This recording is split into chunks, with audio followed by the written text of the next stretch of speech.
Hyderabad, we have some very good news for everyone.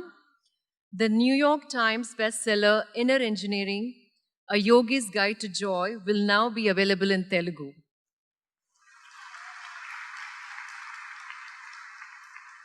In this book, for the first time, Sadhguru presented readers with a path to achieving absolute well-being through the classical science of yoga in a practical, accessible book.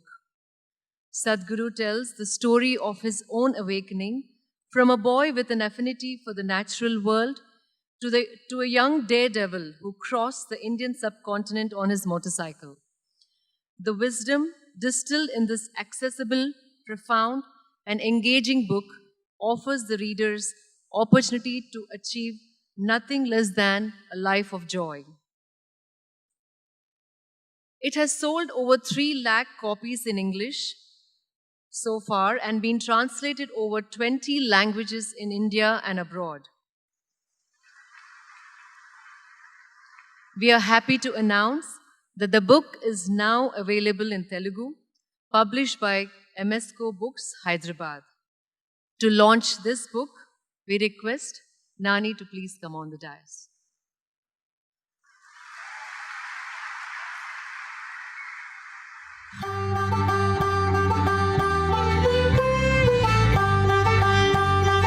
We also take this opportunity to thank Sri Chandrasekhar Reddy Garu, Chief Editor, MSco Books, and volunteers who helped translate the book.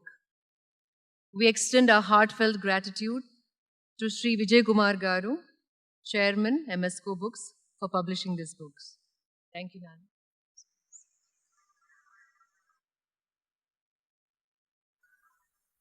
Now, to the much-awaited part of the event that we are all looking forward. I request Sadhguru to please come on the dais.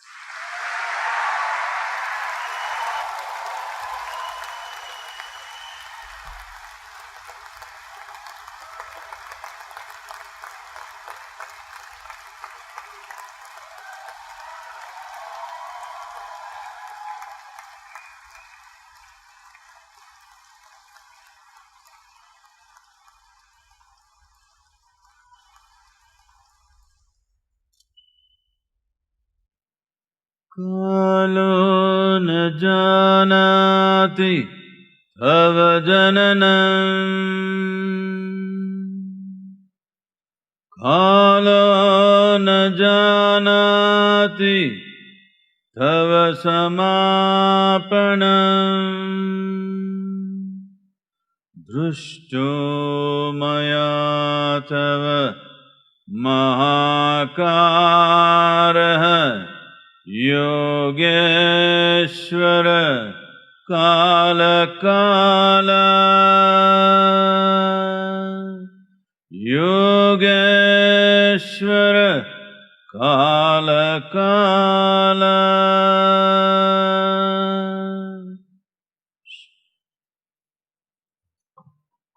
నమస్కారం ఎవరుమా okay ఇక్కడ తెలుగు వాళ్ళు ఎంతమంది ఉన్నారు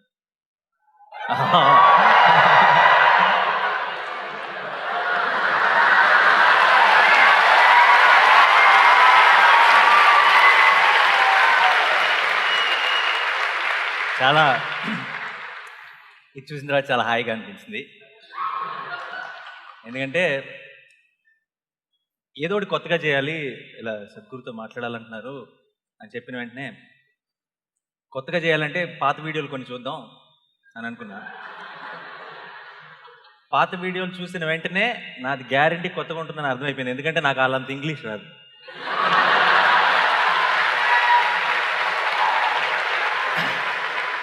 so ముందే చెప్పేస్తున్నా అయినా సరే నేను ఇంగ్లీష్లో అడగడానికి ట్రై చేస్తాను అదేమన్నా మీకు బట్లర్ ఇంగ్లీష్ అనిపిస్తే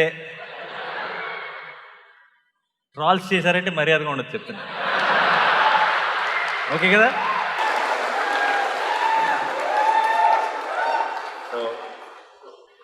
సద్గురు వచ్చేటప్పుడు ఆయనతో పాటు తిరిగి కార్లో వచ్చేటప్పుడు what is the equivalent for butler English 1 Telugu but అంతే అలాంటిదే సద్గురు కూడా తెలుగు వచ్చు సో కొంచెం ధైర్యంగా అప్పుడప్పుడు తెలుగు మాట్లాడేయచ్చు నేను వచ్చేటప్పుడు కార్లో సద్గురు అడిగారు, సో ఇప్పుడు స్టేడియంలో వచ్చే మీ ఫ్యాన్స్ జనరల్గా ఏజ్ గ్రూప్ ఉంటారు అని అడిగారు. సార్ ఇప్పుడు వచ్చే ఫ్యాన్స్ ఎవ్వరు నా ఫ్యాన్స్ కాదు, మీ ఫ్యాన్స్, అండ్ ఇది అన్ని ఏజ్ గ్రూపులు ఉంటారు అని చెప్పాను. సో సార్ ఫస్ట్ టైం చాలా ఇదేంటి క్వశ్చన్ కాపీ చేస్తారు?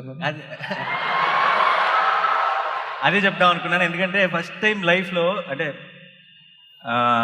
చాలా చాలా స్పెషల్గా అనిపిస్తుంది ఈరోజు. ఎందుకంటే లైఫ్ లాంగ్ టీచర్స్ అడిగిన ఒక్క ఆన్సర్ కూడా ఒక్క క్వశ్చన్ కూడా ఆన్సర్ చెప్పను నేను. ఈరోజు అన్ని ఆన్సర్లు ఉన్న వ్యక్తిని క్వశ్చన్స్ అడుగుతున్నాను.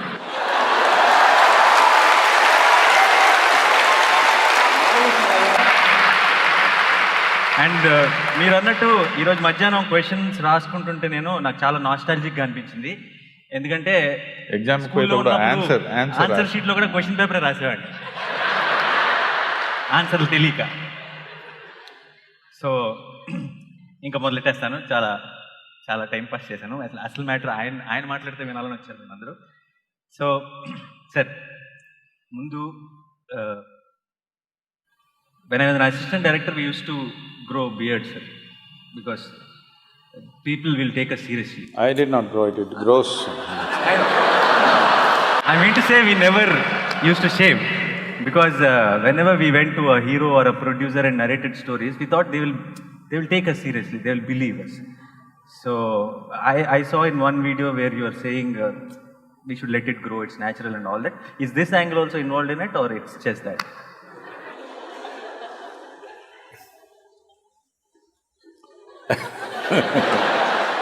Well, nature did not give anything for you which is unnecessary. It's all part of the evolution. So some people have removed some hair, some people have sacrificed their brains, some people out of their love for somebody they've given away kidney. I thought I will be more useful to the world if I keep everything as it is. You cut the nails kada? Avi kuda perignicharu. No, that also would not have been necessary if we lived in the jungle. It would have been useful and it would have gone worn out by use. Today, because lifestyles have become such that you don't use your hands so much, so maybe you will have to cut it. I just rub it on the rock usually. Those of you who don't have nail cutters like me, you don't have to bite it, if you just sit somewhere and do this.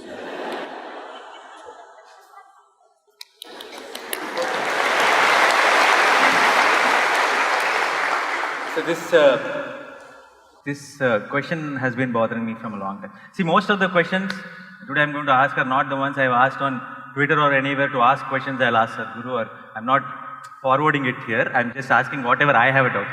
So you might find it very basic, dumb or whatever, but those are my questions, so I'm asking that. So this has been bothering me from a long time. When I was an assistant director, I remember my first salary when they gave it to me, it was 4,000 rupees. And then I remember it was all 100 rupees notes, so when I put it in my pocket, there was a bump under my bum. So when I was going back on the bike, I could feel it. And I was feeling that I'm so rich, there's so much cash in my pocket, and I can remember how excited I was, how I wanted to buy off half of the Hyderabad with that 4,000 bucks. So I was really, really happy, and I don't remember that kind of happiness, happening to me again.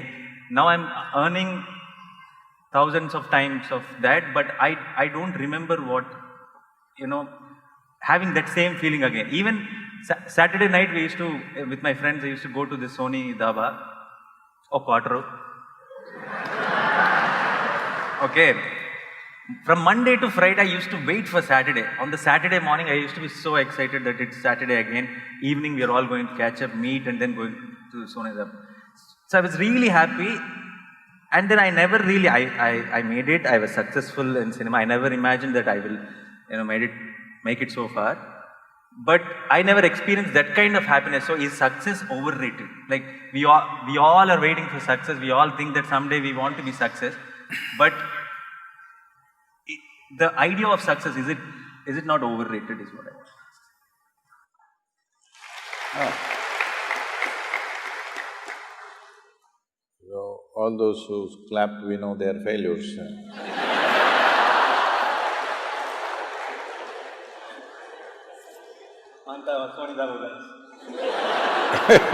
Maybe, they're all the Daba people. Yeah.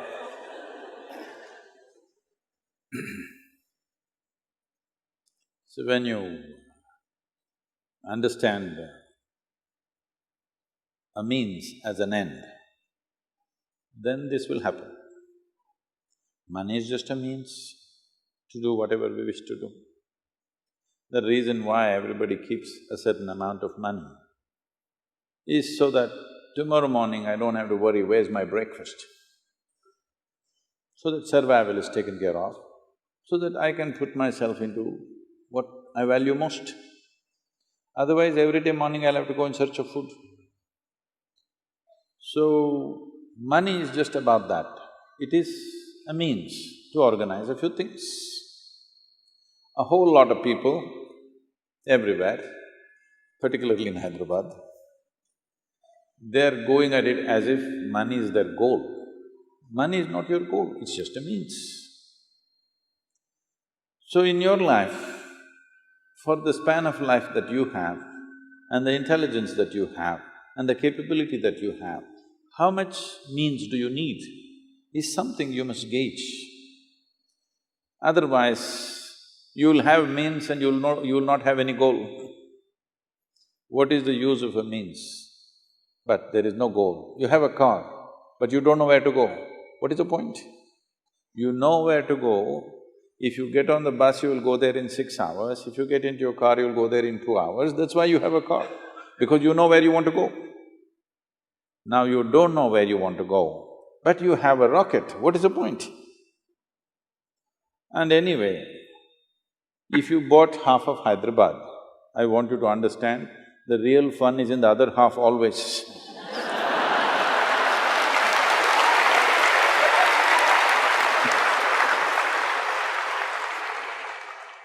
4,000 more, sir, next month salary. You have heard of Alexander the Great? You've heard of Alexander the Great? The moment you make an idiot like that great, then your life is ruined. Because I want you to understand what this man did. Alexander started off on his conquest mode at the age of 16. He went from country to country, killing hundreds of thousands of people, saying, this is my land, but won't sit there and enjoy that land, we'll go to the next one because the other part of the Hyderabad he's looking. Like this, he came all the way to India or to the entry of Indian subcontinent. By then he's 32. He's tired, killing, fighting, killing endlessly. He killed many of his very close friends who started off with him because they all wanted to go back. 16 years, no cell phone, you can't talk to your family. They have left their land 16 years ago. At the age of 16, 17, they are fighting endlessly, killing, blood, that's all they've seen. Everybody's tired, but this man wants the other part of Hyderabad. So, he went through a certain experience. Now, time is running out. For a warrior, 32 is not a good age. Things are becoming a little weaker, not as good as it was at 25. So he is worried. So one thing is, he wants to conquer the world and it's taking too much time, so he wanted to become immortal. This is the next. Once you have Hyderabad, next is immortality. So he wants to become immortal. So he heard lots of stories, Indian yogis, mystics who lived for thousands of years, India is full of such stories. So he sent out an advance party of 8 soldiers. Go find an Indian yogi who will teach me the science of immortality. So they came looking around and then they found one yogi, somewhere probably looking at the descriptions. We think somewhere in let's say, in the Pakistani Punjab, that region somewhere, looking at the description of terrain, everything, it seems like that. We could be wrong, but somewhere in that region, what is presently Pakistan, which was considered India at that time. So he came and they came and they found a yogi sitting under a tree, just one loincloth simply, sitting there under a tree, blissed out. They looked at him and they said, you come, our Alexander wants to meet you. The yogi laughed and said, I'm not going anywhere, I'm here. If he wants, please ask him to come. They said, no, you better come, he is the emperor, you just come now. He said, no. They pulled out their swords. These are violent men, they can take off your life for nothing. Now he is given a good cause that he is refusing their orders. So they said, we'll take off your head. He laughed and said, take it off. I've finished everything that I need to do with myself, I'm just sitting here, enjoying my existence. You want to take my head, take it. See, if I take your head, I will not get your intelligence. This is one thing people must understand. If I could get your intelligence, I could take all your heads and keep it with me. But no, if I take your head, I will not get anything from you. Only thing is, I'll have a piece of meat to handle. So then they thought, oh, this guy is not scared of death, he must be immortal. They said, begged him, please come, our emperor wants to know about immortality. The yogi laughed, let him come here. Then they went back and said, I think we have met a man who is immortal because we pulled out our swords, that guy is not scared, obviously he must be immortal. Then he himself came. When he came, Alexander sat on his horse. Emperors wear the most stupid clothing. How… every day same clothing. And a metal crown is the most uncomfortable headgear to wear. At least this is nice, this comforts you. Crown is a terrible thing to wear, just wear one metal strap around your head for 2 days and see how it feels to be a king. So he tried to talk to him, he said, I want to know immortality. The yogi said, get off that stupid horse. Because have you seen always when somebody sits on a horse, they become like this? You sit on an animal which is less intelligent than you and suddenly you feel so big. So he said, you get off that stupid horse first. So he got off. Then he asked about immortality. The yogi tried to tell him, see, this is not the way to go. If you want, I will teach you how to turn inward, we will see. He said, no, I want immortality. After much conversation, when it did not go anywhere, the yogi said, okay, you go in this direction. He gave the landmarks, how to get there, a long journey, about 5-day journey. There is one cave. In that cave, there is a bowl of water in a stone, on the stone floor, there is a certain amount of water. You just drink a handful of that water, you will become immortal. Immediately Alexander set forth. After 3 days, him and these 8 soldiers going, then he thought, if these 8 guys also become immortal, see, the power is in killing them. His power is, I can kill you any moment I want. Suppose you become immortal, I can't kill you, then how do I manage you? So he said, you guys stay here. The last part of the journey, I want to do it myself. So he left them there and alone he went, found a cave. Then he found that water as he was told. He went and put his hands and was about to drink. Then a voice spoke and said, "Don't drink that water. I drank that and look at my state." He looked around, who's talking? There was nobody around, by then the water slipped out. Then he saw a crow and the crow said, "Don't drink that water. I drank that water I don't know when. And now the problem is I cannot die." See, if we really want to punish you, death sentence is not such a bad thing. If we curse you that you can never die, a million years later you're still sitting here, this is the worst punishment. So, Alexander did one sensible thing, he did not drink that water, otherwise we had to suffer him even today. So this is the only sensible thing he did in his life, he did not drink that water because he realized that he will not be able to bear himself. Forget about the world. The world will suffer, of course, but he himself cannot stand himself beyond a certain point.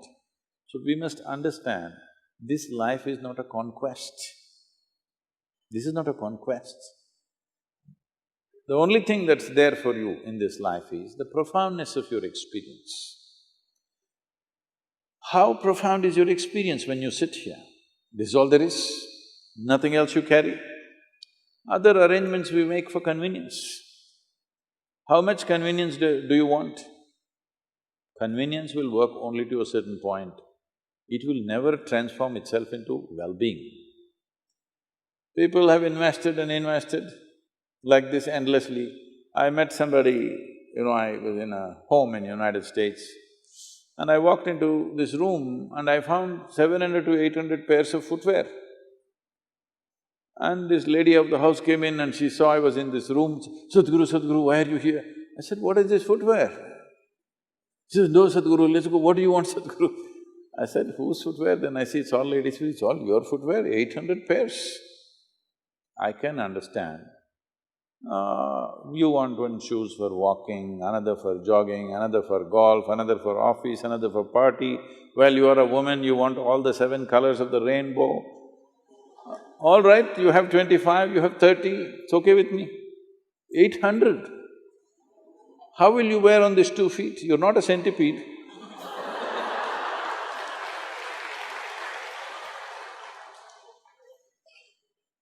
I said, "How many lifetimes are you planning to come back and walk?" The day you met me, I thought, we will make this the last one for you. But now you've got shoes for many lifetimes ready. It'll all go waste if you don't come back. Then this was bothering me. And I met a CEO of a very large shoemaking company in America. Then I asked him, "Why would a woman buy 800 pairs of shoes?" He said, "Sadhguru, that is the only thing she can buy the same size throughout her life."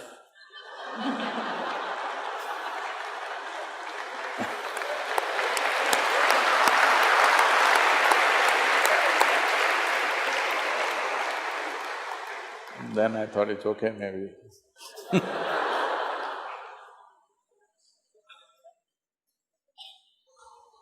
But the fun is in the other half. So basically, దీని అర్థం that I have become more wise, that I am unable to enjoy. See, you cannot enjoy anything, this must be understood. If you try to enjoy something, you will bring misery upon yourself. But if you're joyful, everything is nice. You're supposed to be joyful, you're not supposed to enjoy. What is that enjoy? I know.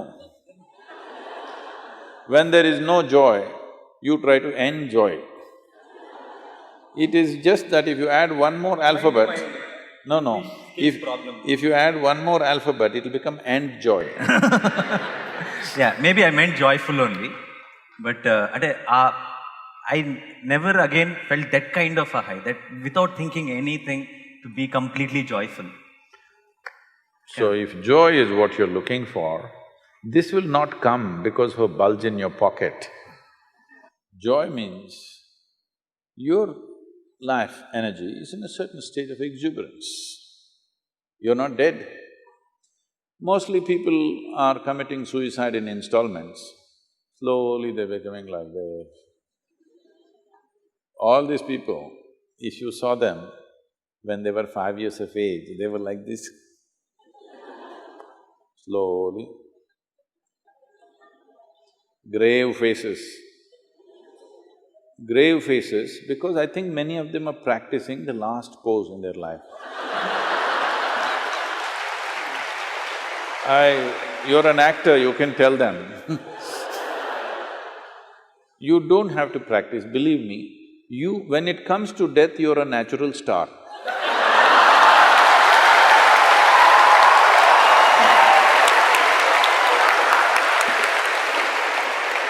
Have you… I know. Have you ever seen any dead body which is having a wrong expression on its face? No. So why are you practicing now? Life has many expressions that will happen if you're in a certain exuberance of life. If you're slowly killing yourself, yes, literally killing yourself, so slowly it is becoming like half dead. I want you to understand this. Fully alive is fantastic. Dead is good, at least for others.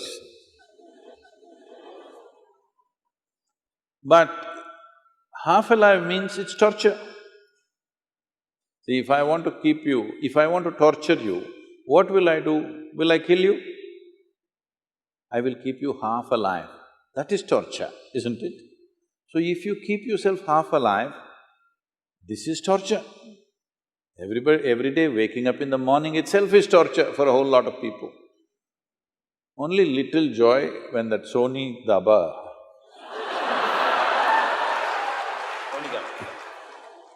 like in America, they have a culture, thank God it's Friday.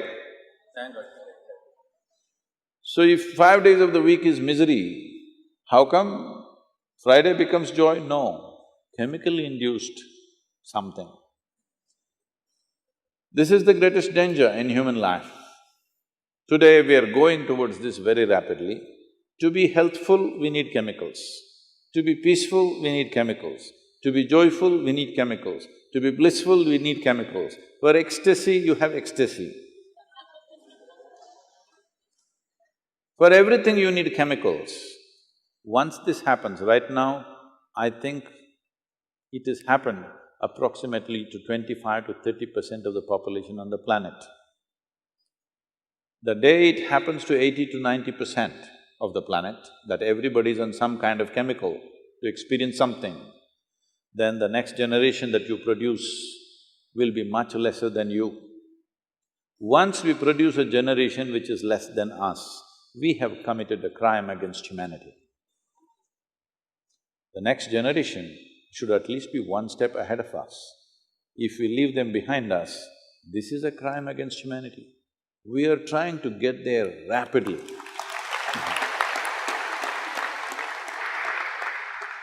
So ఇప్పుడు నాకు పర్టికులర్గా మళ్ళీ అలాంటి ఒక feeling ఇప్పుడు నేను feel అయ్యేది I think during my release time after working for 9 months on a film when I get to watch that film on screen that 3 hours is meditation for me.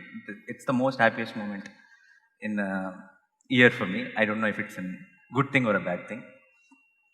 So next question, నాకు ఎందుకు చెమటలు పడుతున్నాయి, మీకు ఎందుకు పట్టట్లేదు?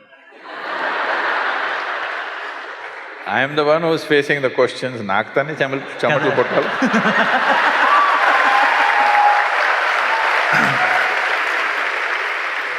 నాకు ఇక్కడ దాకా వచ్చేంత వరకు బాగా కాన్ఫిడెంట్గానే ఉన్నాను. మధ్యలో ఏవీ ప్లే చేశారు.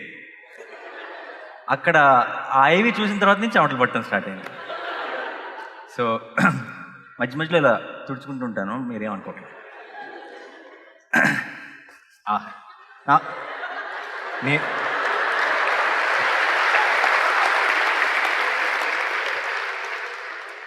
నేను మార్గదర్శిలో చేరాను, నాకు ఒక టిష్యూ బాక్స్ పెట్టారు. Thank you Sadhguru. కానీ మీ చేతి నుంచి తీసుకోవడం చాలా హ్యాపీగా అనిపించింది.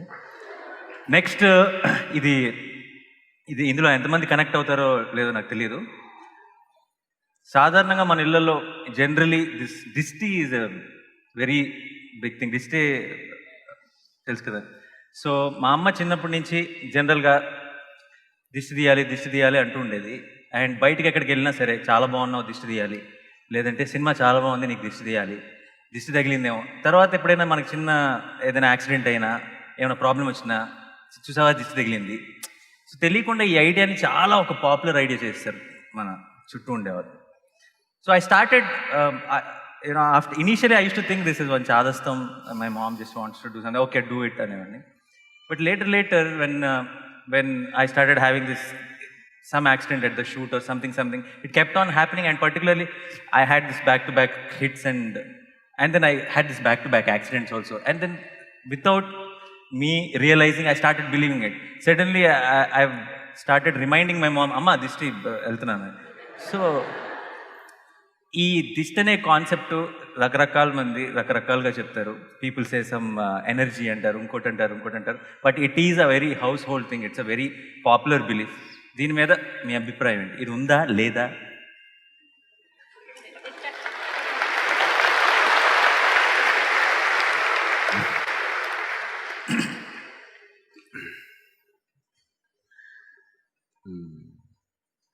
డైలీ స్నానాలు చేస్తారు.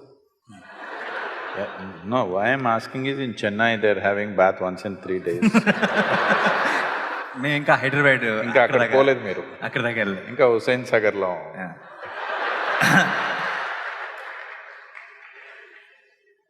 So yesterday I was speaking with a prominent group of people in the evening. One of the government officials said, all these rich people are having shower every day. I said, where do you come from? In South India, without having a shower, we won't step out of our home. Yeah. No matter what. Even if we don't drink, we'll shower first. Yeah. So don't start this new culture, have shower once in… Thank God it's Friday. So, you wash your body with water. It's not just about removing the dirt. Even if you don't have any dirt, have you seen after a day's work, if you pick up a lot of stuff, you come and have a shower, oh, it's like a new life has come. Does it happen? Not just cleansing the body, it's not the soap, just the water running over your body. You go take a dip in a river, stay there for 10 minutes, come out, just see, it feels like you're born again. Because you need to understand, this body is made of fundamentally 5 elements of earth, water, fire, air and space. This season in our yoga center, because we have a wind tunnel in the sense, from the silent valley, the winds, the monsoon winds that blow, gets kind of focused in the valley, and when it comes towards the yoga center, it'll be coming anywhere between 70 to 110 kilometers per hour, different times of the day. So at this time, all our people are doing sadhana just standing in the wind like this, because this is a wind wash. Water wash you're doing every day, wind wash you can do. People, yogis were always smearing themselves with earth, but today that's become mud bath in the spa, okay? So mud bath is there. Similarly, there is a fire wash. This fire wash, we call it klesha nashana kriya. That means an act which will take away the impurities that gather around you. Because your body is not just here, your body doesn't stop here, it extends itself. Have you noticed? Probably women are more sensitive to this than men. You don't have to be touched by somebody. If somebody comes a bit too close, not a psychological thing, that's a different matter. Psychological and emotional aspects are there. Leaving that, if somebody comes too close, right there itself there is a feeling that, you want some distance. They haven't touched you, just like this. This itself causes some disturbance, isn't it? Because the body doesn't end here, the energy is little beyond that. How much beyond that depends on how exuberant your life energies are. If your life energies are truly exuberant, you can fill this hall with it. Otherwise, it is at least little bit. For most human beings, it could be anywhere between 3 to 9 inches outside of their body. So as impurities gather on your body, if you drive a two-wheeler, you will see I become younger every time I ride a motorcycle. Because if I ride for 4 to 5 hours and come back, people say, Sadhguru, your beard has turned black, full black carbon. So… Pollution. So you gather material on your body, you wash it. Similarly, you're gathering other kinds of material upon your energetic system. You can wash this water with water, certain impurities will go with that. If you wash it with air, certain other things will go, but air is not always available like that. You can even notice this, if you… but these days, these fans are going at a certain speed, but if you have the fan set at the right kind of speed, if you just sit under the fan for some time, you will see something within you lifts up. Have you noticed this? Little air wash. Similarly, there's a fire wash, which you're calling drishti.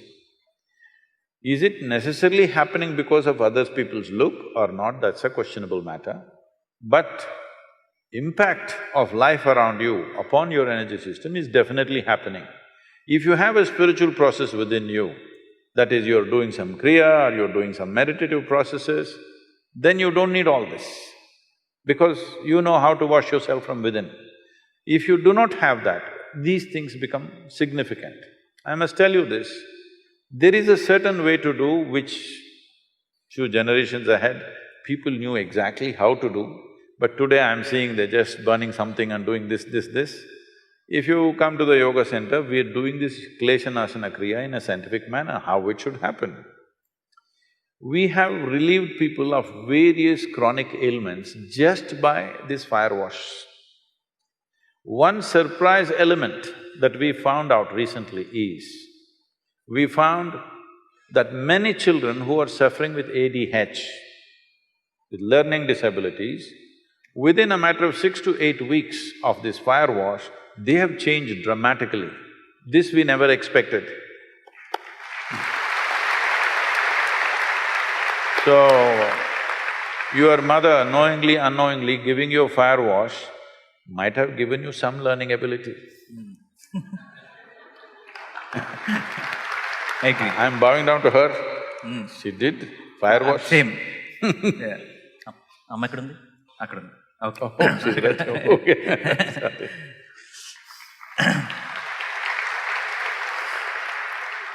ఇందాక మీరు మన body కొంచెం బాడీలోంచి బయటకు extend అవుతుందని చెప్పినప్పుడు కూడా నేను బాగా కనెక్ట్ అయ్యాను, ఎందుకంటే మాకు సినిమాలో ఫైట్లో ఇక్కడ దాకా తీసుకొస్తే పడిపోతాం మేము. That's true. టచ్ అవ్వక్కర్లేదు. సో ఇది చాలా క్యాషువల్ డౌట్. రఘువరన్ అనే చాలా మంచి యాక్టర్ ఉండేవారు సార్. రఘువరన్ పేరు, ఆయన పేరు, చాలా పాపులర్ యాక్టర్, ఇప్పుడు లేరు. ఆయన యాక్ట్ చేసేటప్పుడు ప్రాంప్టింగ్కి డైలాగ్ వేరే లాంగ్వేజ్లో యాక్ట్ చేసేటప్పుడు, when he used to act in other languages, for prompting he used to give these spaces in between dialogue and dialogue, where assistant director used to prompt him. So that became a style. The spaces became a style, and it was very popular then. Sometimes when I was seeing the videos, sometimes when there was some one complicated question, you start laughing. So I doubt if that's the prompting break. Really? Okay. No, who is that person who is prompting in your head, and how do you, in that little fraction of second, so well composed answer will come out? How is that possible? No.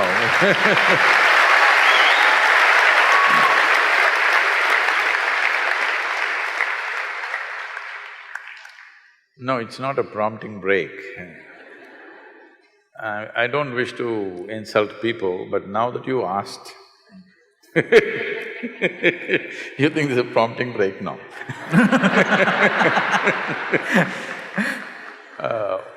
What usually people think is very complex is usually the dumbest thing possible.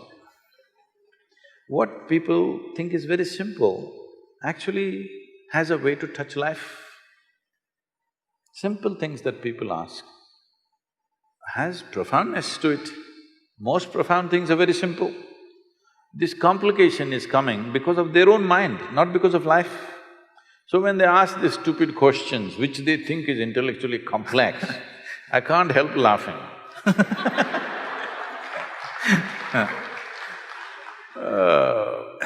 ఈరోజు ఎన్నిసార్లు నవ్వారని నేను లెక్క పెట్టుకోవాలి. అంత bad question అడిగానా? So, about answering a question, I'm usually not answering a question, I'm always answering the person. They can say whatever they want, I'm not listening to them. Because people can say a lot of things. Shakuni, from Mahabharata, Shakuni said, God gave us humans ability to speak, to hide what is in their mind. See that crooked man. Not to express what's in their hearts, to hide what is in their heart, that is why God gave us ability to speak. Which is true half the time for most human beings. So, they are making up complexities because they think by being difficult, they become valuable. By being difficult, you don't become valuable.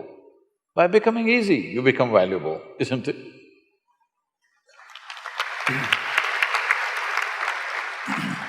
This has happened to everybody, but particularly to the so-called spiritual people. You tell them anything simple, they will speak in a language that you cannot understand. First thing, this is the knockout. The first knockout is, if you say something, I'll tell one sloka that you cannot understand. See, it's a way of totally knocking you out. I say something that you have no clue. You cannot figure this. Now I will go into a long philosophy about a simple question that you ask. So, people are making a living by making simple things complex. My life is about making complex things simple.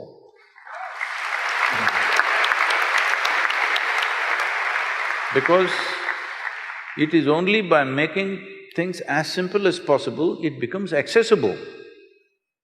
If a child is trying to pluck a mango from the mango tree, you are supposed to pull the branch down, not to lift it up and say, okay, pluck it, let me see, you'll grow taller. No, you are supposed to bring it down. Because the mango is not going to hang there forever, it's only for the season.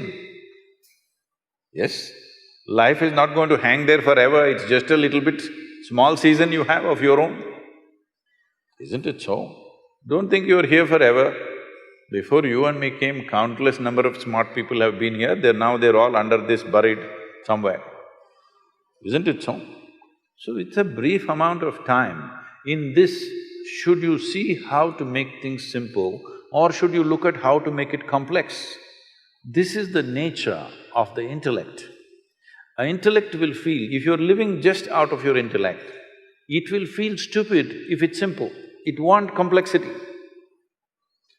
So people who think they're intellectual always are making simple things extremely complex, unnecessarily complex. And then they're miserable, but they think that is also virtue. If you're joyful, they think you're not intellectual. You must be like this. Really? Yeah. You must look like that. This also is needed. Yeah, that'll definitely add. Needed. Otherwise, and you must also you must speak towards that is prompting time.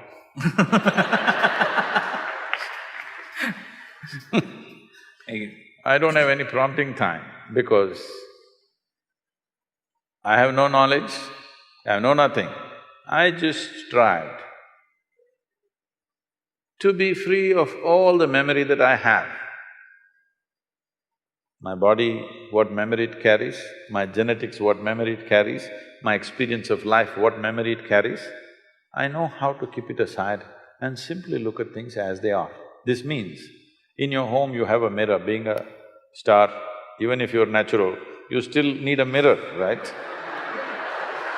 ఏం నవ్వుతున్నారు మీ ఇంట్లో లేవా? Many of them spend more time in front of the mirror than you. More than me, yeah, Yes. definitely, that's what… So suppose your mirror remembered, let us say, even 10% of what it has seen in its lifetime. If you went and stood in front of it today, what would it show you? Total mess. The value of the mirror is, it has no memory. If it developed memory, gone. So this is the value of your mind.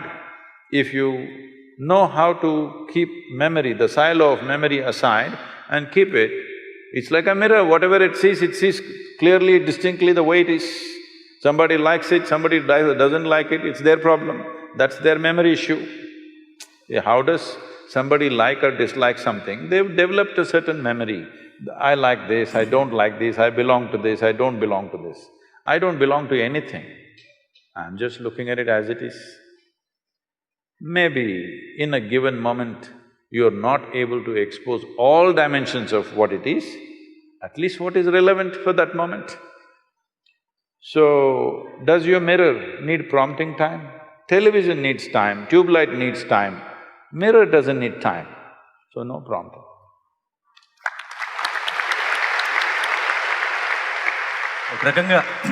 ఒక రకంగా ఇదే question నేను అడిగింది, ఎందుకంటే ఇంత అందంగా చెప్తారు answer. ఇప్పుడు సేమ్ క్వశ్చన్ నన్ను ఎవరైనా అడిగితే, ఇప్పుడు నా కార్ ఎక్కడ ఉందని ఎవరైనా నన్ను అడిగితే పార్కింగ్లో ఉంది అని చెప్తాను. ఆయన పార్కింగ్ అనే మాట మాట్లాడరు, ఏదో చెప్తారు కానీ పార్కింగ్లో ఉందని అర్థమైపోతున్నాను. అది అంత అందంగా ఎలా వస్తుంది అన్నది ఇప్పటికి పెద్ద డౌట్. అదే క్వశ్చన్ అడిగాను అండ్ దానికి ఆన్సర్ వచ్చేసింది, బట్ అది ఎలా జరిగిందన్నది నాకు అర్థం కాలేదు. సో ఇక్కడ పెళ్ళయి పిల్లలు ఉన్న వాళ్ళు ఎంతమంది ఉన్నారు? ఆహాహా, చాలామంది ఉన్నారు. ఓకే, ఓ అదే అందుకే క్వశ్చన్ అసలు యాక్చువల్గా. సో ఈ question it's from a parent to a parent. మీరు I have seen few videos where you spoke about your daughter. This has been a big doubt as a father for me, because growing up my father was very strict. Then I thought I have to be very friendly with my son, like a friend. And then I have seen few kids who are really spoiled because their parents have been really friendly. And then I think little bit of koncham strict undalem. So there's a lot of confusion. What do you think, according to, ante neeru obviously to each to their own, but మీ దృష్టిలో what is the right way of parenting? To be వాళ్ళకి full ఫ్రీడమా, లేదంటే కొంచెం tough ఉండాలా పిల్లలతో? Why should we think on these terms? A child is not a… You must understand this.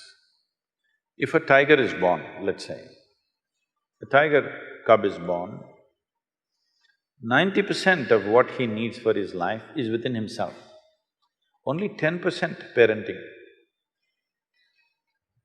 The tiger's parents, mother and father, do just a little.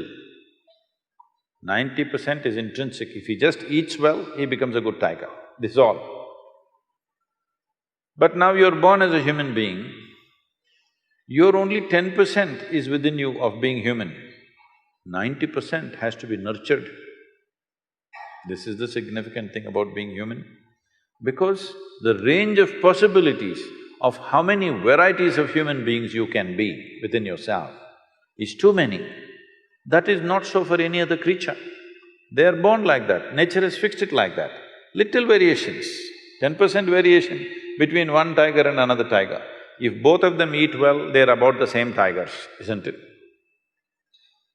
So because of this, human parenting becomes an important aspect. So once you bear a child, it's a 20-year project.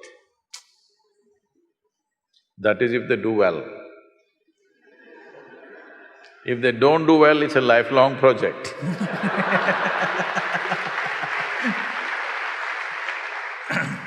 So you want them to do well so that you can be free. Yes? Because you understand, if they don't do well, they will sit on your lap for your rest of your life. No, they must go. So what do you have to give them? You don't have to teach them the tricks of the world, that they will learn. Some will learn easy, some will learn the hard way. It's okay, they must learn it their way. What you give them is what it means to be human being. This is all you give them. So for this, you must look at yourself. You don't have to do much with them. If a child arrives in your house, if your child is born in your home, you should not think you have to do something with the child. You must look at yourself because children don't listen to you. Whatever the nonsense you speak, they're not listening to you, just like me they are. I'm not listening to anybody, I just look at them and answer them. They're just looking at you, observing every little thing that you do.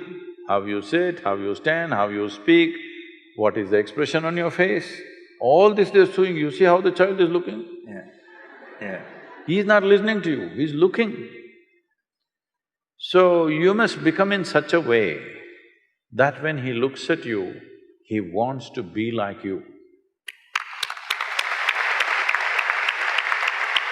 So being a star in Andhra Pradesh, Telangana is fine, that's a profession.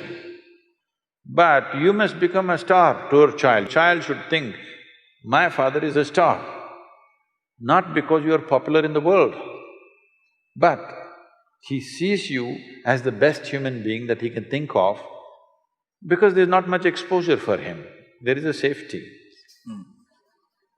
He's not seeing so many people, he's just seeing mother, father, a few people. Yeah. Among the few people that he sees, he must look at you as you are the best man out here. If he sees that… That's what I'm working on, Sadhguru. If he sees that, he will anyway go that way. If he doesn't see you that way, then he will look all over the place for some other kind of example. Today, the examples that he sees are not necessarily at home or school or in the neighborhood. They are somewhere in another part of the world. They may not even exist. I'm saying they may not even exist, but they're influencing him.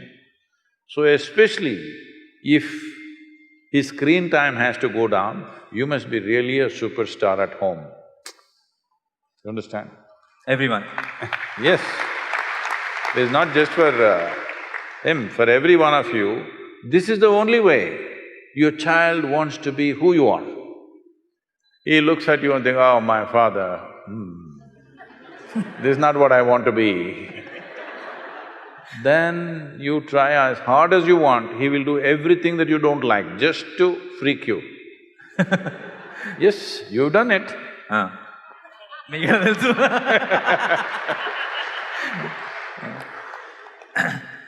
Just to freak you, he will do something.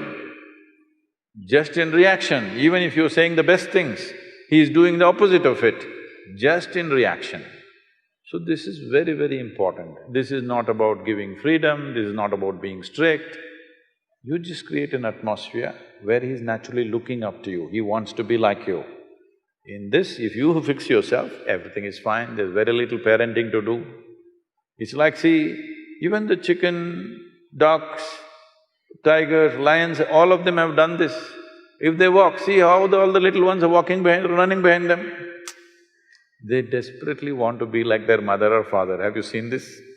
Your children should become like that. For that, you need to work on yourself, not on them.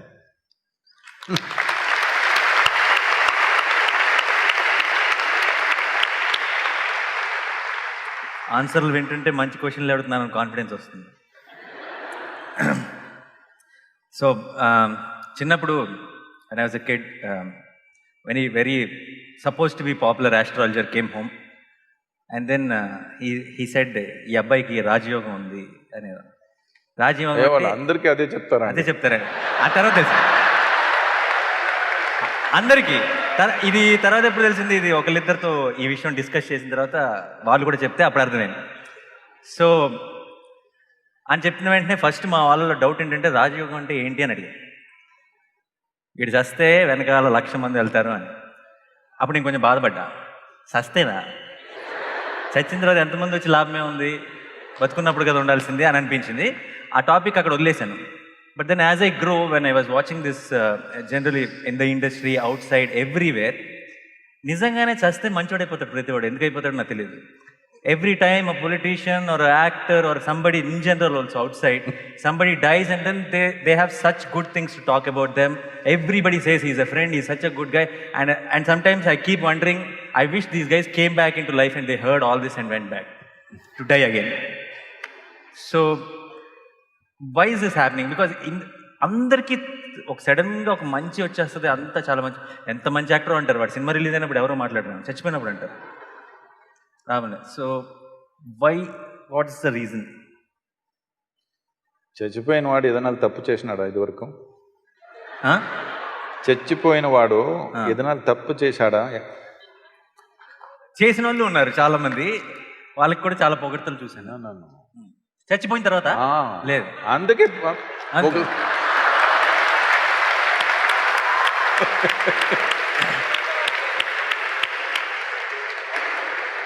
లేదంటే ఏమైనా తిరిగి వస్తాడని భయం. Telugu they did not understand. చాలా బాగా మాట్లాడారు కదా, ఒకసారి ఆయన తెలుగుకి.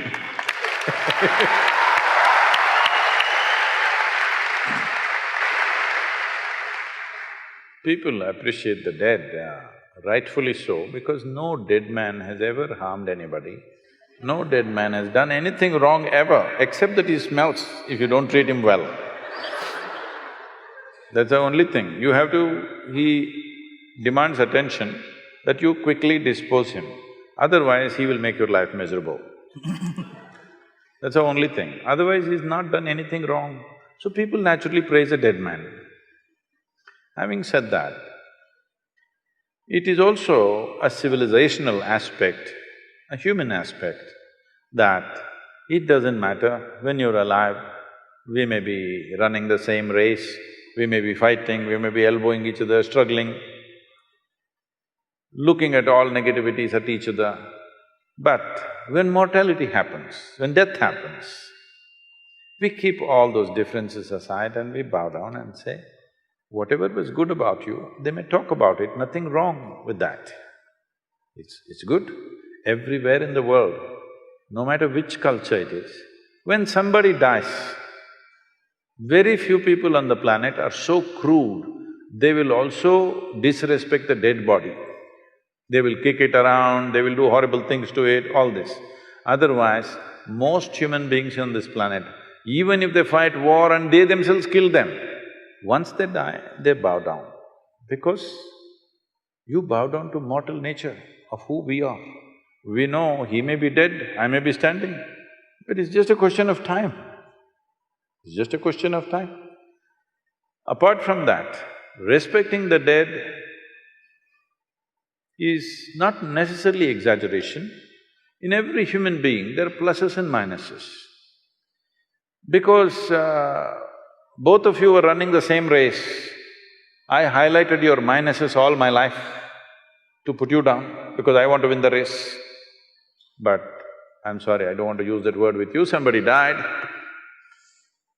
Now you talk about their pluses, because pluses were also there. There, we haven't spoken about it. We haven't spoken about it.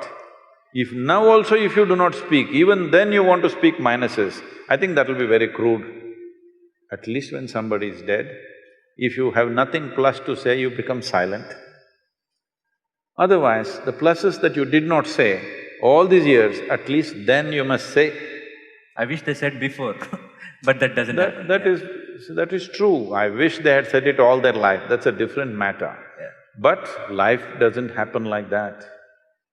Life is such that everything that you want, somebody else also wants. There are so many things. There are so many dynamics of life. Not everybody is living in that level of maturity. Even if what I want somebody takes, I can be joyful and be here. Not everybody is made like that. So they highlighted the minuses because of the frictions. But once a person dies, this is not the time to talk minuses. You highlight the pluses. But there are fools who are just exaggerating everything, that's a different matter. But this is a basic human decency towards each other.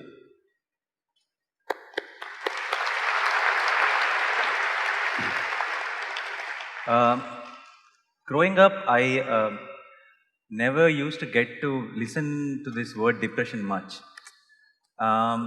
Very, very rarely a word like a psychiatrist or a depression or something. Now that we are all aware of that, then and people know that it's a genuine issue, and we'll talk a lot, which is very good.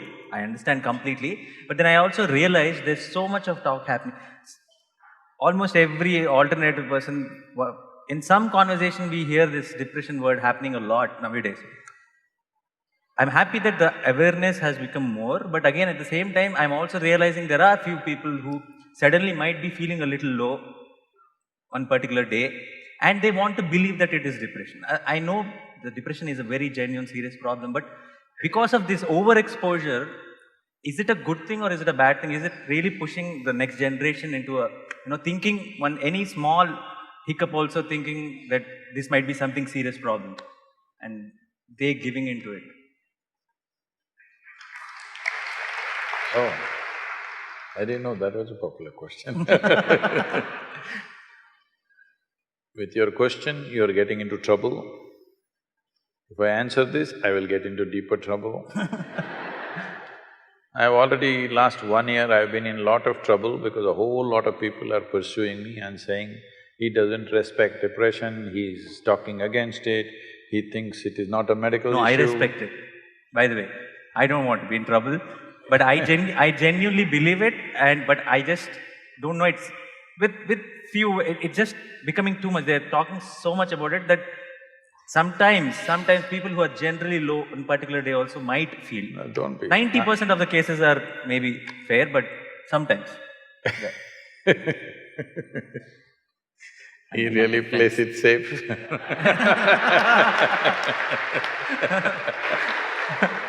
It is not that. I am not made like this, that if somebody is suffering, I'll mock them. That's the last thing I'll do in my life. Yeah. But these days, it's become an activism about everything, not just one aspect. So people are always looking for a cause in their life. Any one word, something, without even understanding what is the context of that one word, simply they'll go on. So let me tell you this. This depression issue came up. It was a quote, a daily quote in which I said, whatever the nature of your ailment, physical, mental, essentially the source is within you. Either your body has turned against you or your intelligence has turned against you. It's a fact. You can give it many names, you can call it stress, anxiety, depression, this, that. Something has turned against you. That is, something within yourself has turned against you. Some outside situations also may prompt you, push you in that direction.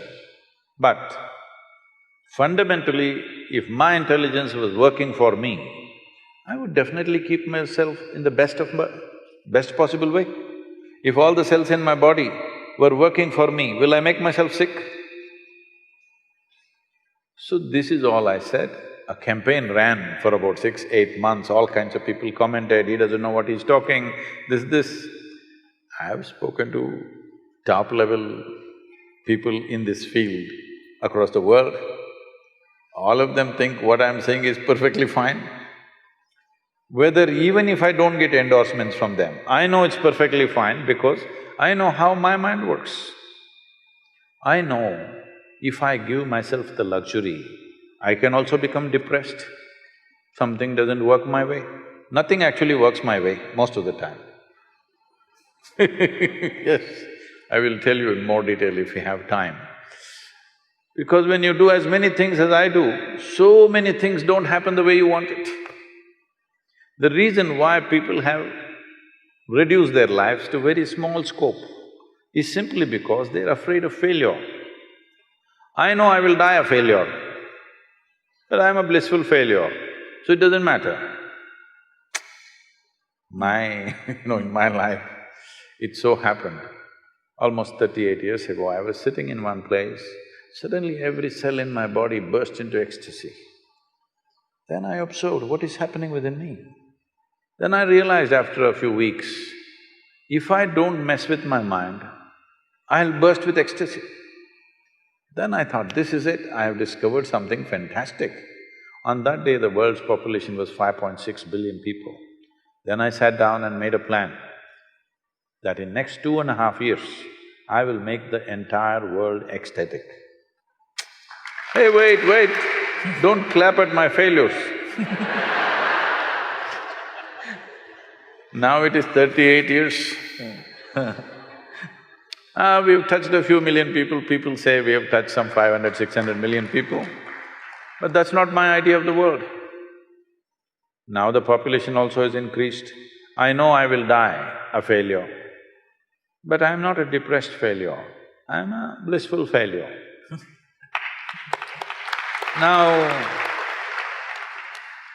why I'm saying this to you is, well, there are certain pathological issues within the system. There are genetic issues, there's chemistry issues. But for all this, fundamentally, the basic control for all this is within you. You have not taken charge of it, that is a clear factor. You are trying to manage an inner situation by arranging an outer situation. But whoever the hell you are, you can never arrange the outer situation just the way you want it. Does it ever happen? Does it ever happen to anybody? Nobody happens 100% your way, isn't it?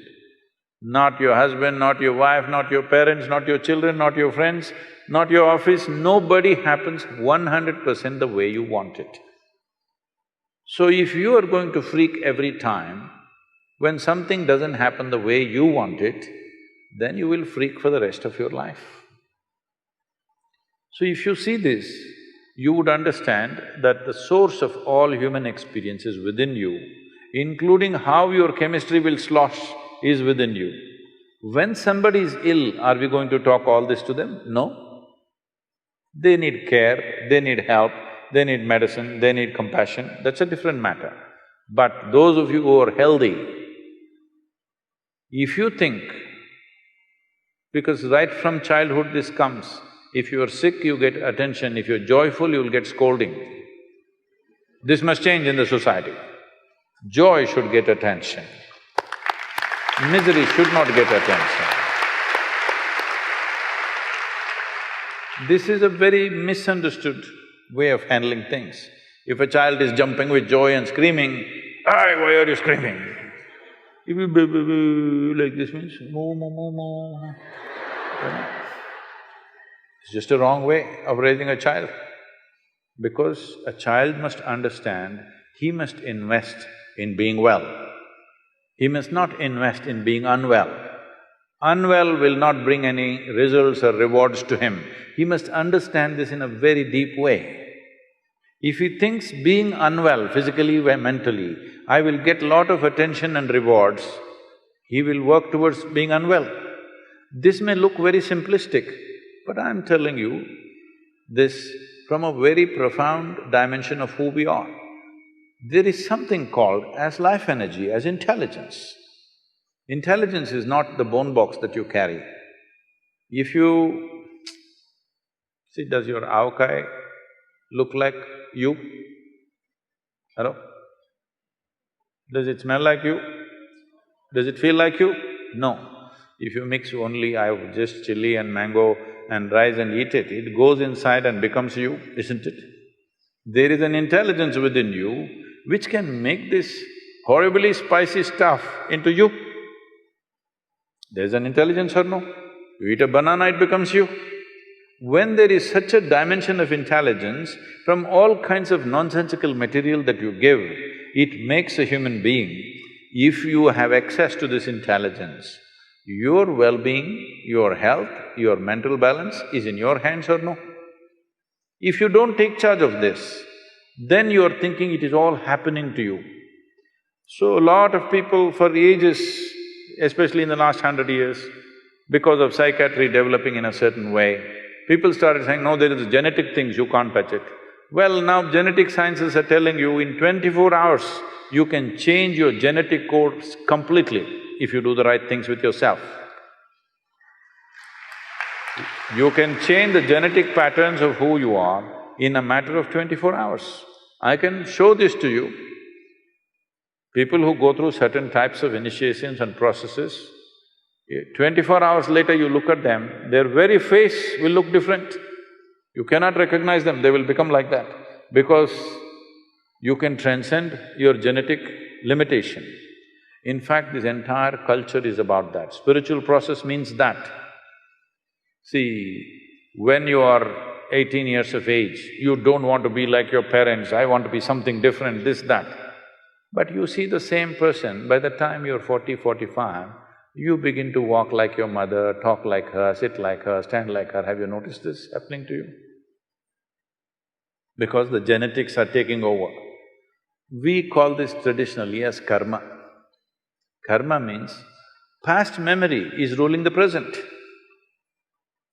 If memory rules the present, if your memory structures who you are, you have no life of your own. You're just an extension, you're a recycle, you're not a fresh life. Spiritual process means just this, that you want to break away from the limits of your memory, because memory means there is evolutionary memory, there is atomic memory, there is elemental memory, there is genetic memory, conscious, unconscious, articulate, inarticulate, there are many kinds of memories. You want to transcend this so that you become a fresh life, your experience of life is completely fresh. Otherwise, you're just a recycle of the past. Why same problems exist after 100 generations is simply because nobody breaks the memory cycle. There is these words which are all misunderstood today. There is something called as samsara. Samsara means, in Tamil it's become samsara means wife, because she keeps them on the rope and keeps them run around. Samsara means cyclical movement. That is, everything that is physical in the existence is in a cyclical movement. You take an atom, it is doing this. You take the planets, it is doing this. You take the galaxy, it's doing this. You take the whole cosmos, it is doing this. Everything that's physical is in cyclical movement. So if your entire experience, particularly if your identity is completely rooted in your physicality, you will also be in a cyclical motion. If you want to break this, a dimension beyond physicality has to come into your experience. If you touch something beyond your physical nature, then we are saying this is spiritual. You went to temple, church, mosque, wherever, this is not spiritual. There you're going, what is the prayer about? What is the prayer about? Dear God, give me this, give me that, save me, protect me. Hello? This is just survival, outsourced.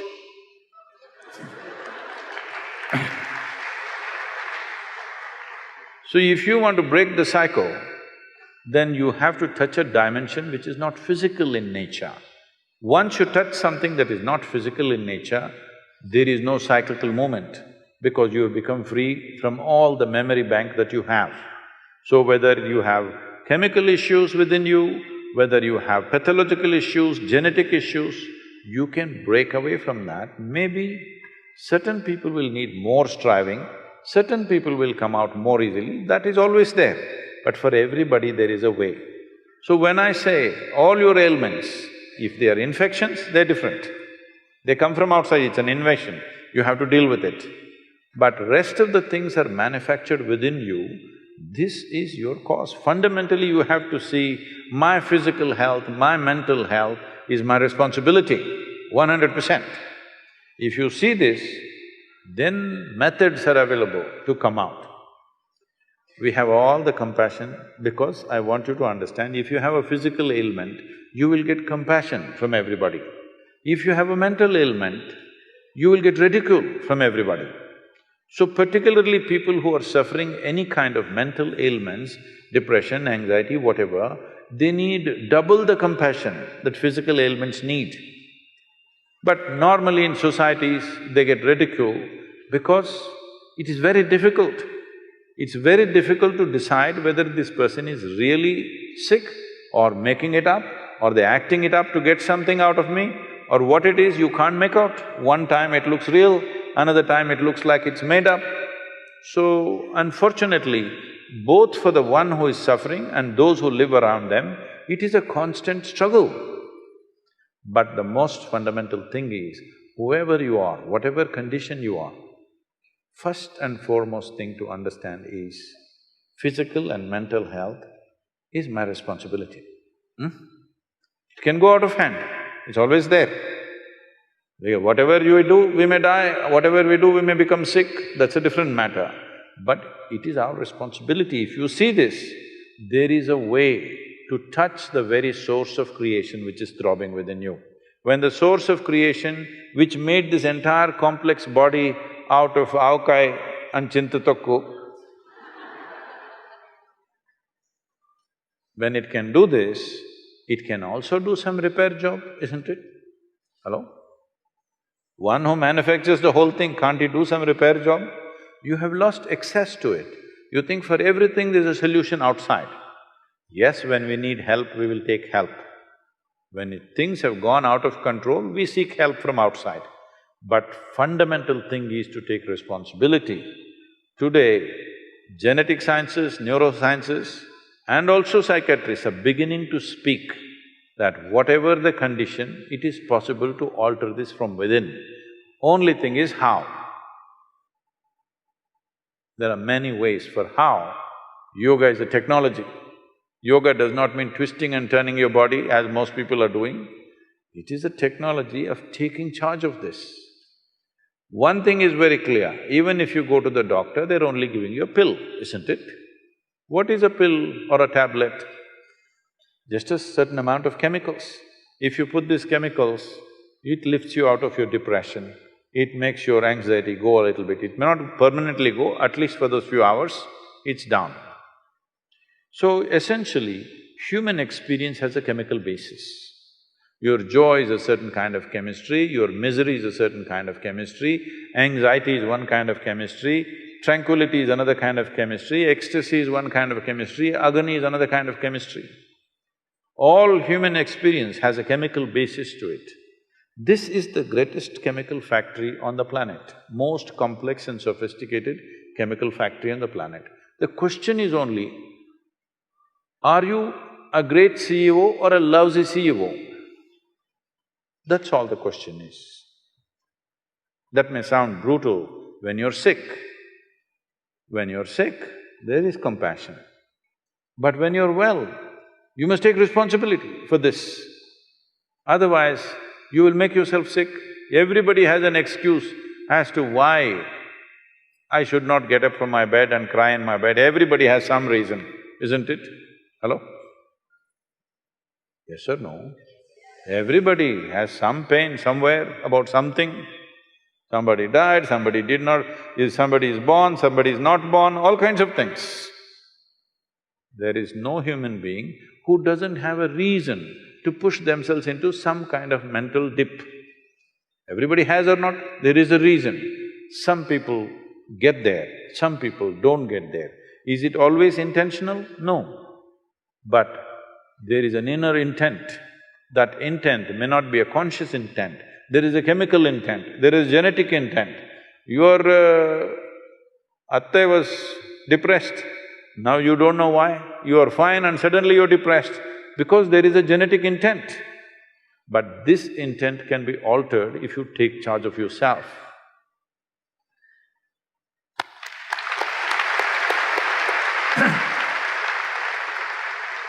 You would have heard about this word, deja vu.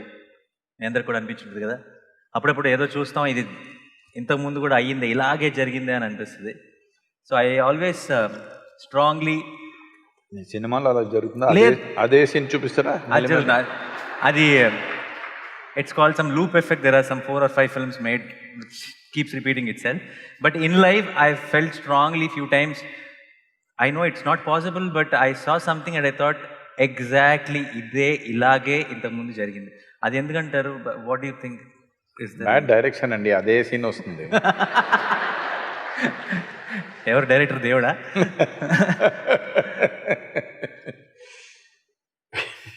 It's just some మన చిన్న గ్లిచ్చా, ప్రాబ్లమా మన మైండ్లో, లేదంటే దానికి ఏమన్నా వెనకాల ఒక బ్యాక్ స్టోరీ ఏమైనా ఉందా? There are many dimensions to it, but One thing is, most people are afraid of anything that's unfamiliar. They have a fear of unfamiliar. So, they have set up a mechanism within themselves, they're looking for the familiar. Either they will do what you said just now, I have seen this somewhere, otherwise they'll look at somebody and say, oh, she looks just like my sister. She doesn't look like your sister. But, just the same, two eyes, one nose, one mouth, just like her.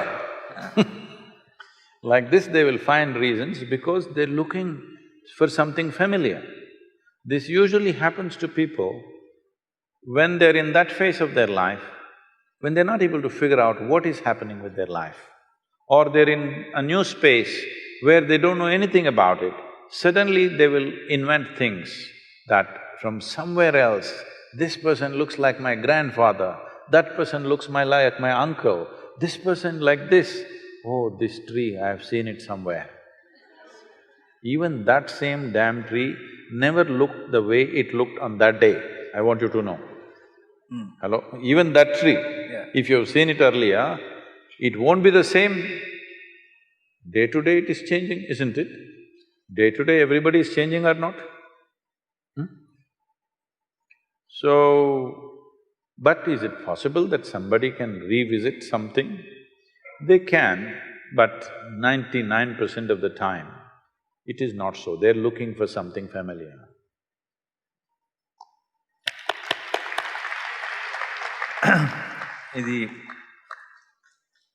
Okay. Okay so audience ఎవరైనా ఏమైనా questions అడగాలనుకుంటే నాకు చాలా క్వశ్చన్లు ఉన్నాయి కానీ మీకు ఇచ్చేస్తే chance. So ఈ సెలెక్షన్ ప్రాసెస్ ఎలా జరుగుతుంది? నేను ఎవరికి ఇవ్వాలి mic? Okay. So Namaskar, I'm Sadhguru. So I'm not sure if you have heard of the TV series called Sacred Games. It's very famous or unfamous. It is a lot of sexual and violence content in it. So what do you think art and entertainment should be given that much space, or it is disturbing to know that TV series like these are very famous and popular in today's generation?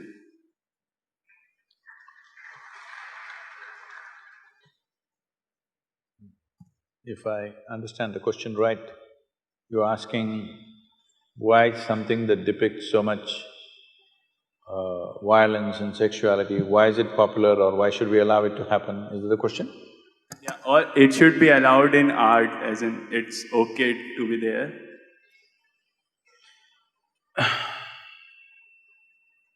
See, the dangers of this, even addressing this question is, now, if you address this question, immediately some people think their own ideas of what's right and wrong can be imposed on other people, which will not work. In a free society, it will not work. At the same time, is violence, extreme violence in movies and very gross ways of… Usually sexuality means generally a woman is being treated in a not necessarily a nice way. I remember in the 70s, there were movies, Hindi movies. I did not see most of them, but people used to tell me that there were some actors who were called rape specialists. Hindi? Yeah, in Hindi. So in every movie, there has to be one rape. It became almost like a standard for some time. So all those people who saw those movies as children, because there was no adult certification for that, anybody could go and watch it, they thought this is the way to treat a woman. Now when rape happens in the street, why are you surprised, I'm asking? We have cultivated them. All said and done, the cinema may be a commercial enterprise, but it has a profound impact in a society like this. See, in certain other countries, People watch the movie, go home, forget about it. Here it's not like that. We even elect them.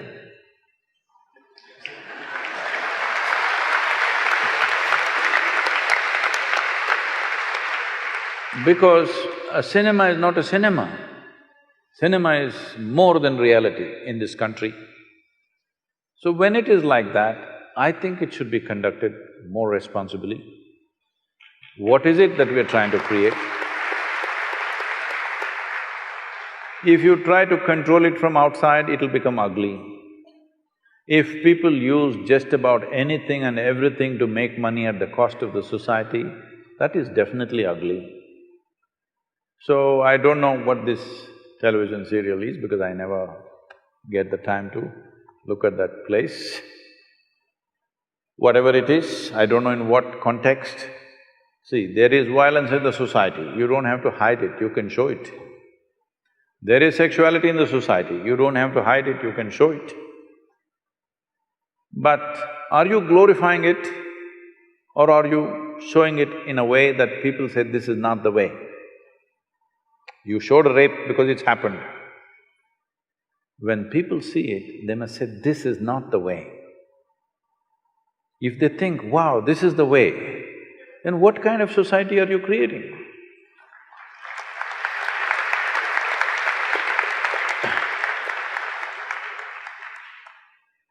So, many times this has come to me in various different forms, this kind of question. I think people are hiding behind art. I'm sorry if I say anything wrong. People are hiding behind the term art. If it is art, it should not be so commercial. You're doing commerce and you're calling it art. There may be some artistry involved in it, we appreciate that. But there was a time when we were growing up, there were art movies and there were commercial movies. Now there is no such thing, commercial movies are art. So commercial movies are made essentially to make money. Somebody is investing to make money, nothing wrong with commerce, because nothing wrong with commerce, nation's commerce has to develop in all levels. So entertainment is also commerce, it's fine. If it is commerce, then it must be controlled, there must be proper… For every commerce, there is a certain amount of control, isn't it, in a society? In this society, though today everybody, at least a big percentage of population is drinking, still we are holding on to it that you cannot advertise alcohol. They will show an alcohol bottle and say CDs and music. Yes or no? Sparkle water. Sparkling water. That is okay, but CD and music, how does it come, I don't know. Anyway, I'm saying when we see it is going to influence the society in a big way, there are controls. So, if something is going to impact the society, there must be some sort of control. It is best the self-control is self-imposed rather than a government agency imposing it, because then it'll become something else very ugly, it'll become somebody who doesn't know anything about it. It is not about deciding what people should see and should not see. It is about where do we want to drive the society. Right now, more than… I don't know about this television serial, I'm continuously speaking about all the… what are these… video games. A 5-year-old child enjoys shooting people. That's the only thing he plays. He enjoys shooting people on the screen. It's quite good because it doesn't spill blood anywhere, it's okay. There it spills, but it's okay. Now when he becomes 18, doesn't he want to get a little real? Hello? In United States, the school shootings are happening. People think it's an American phenomena. No, no, no.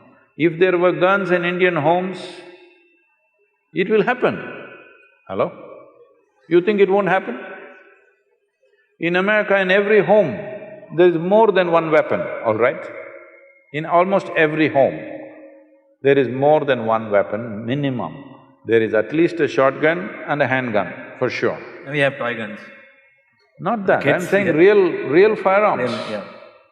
So there is excess, so it is only happening in America. But if there were weapons in Indian homes, even here kids would be shooting each other, for sure. When emotions fire up, you want to shoot, isn't it? So from the age of 4, 5, if you're practicing how to shoot people, when you become 16, 17, 18, don't you want to get real? Don't you want to see some real blood? I don't see what's wrong.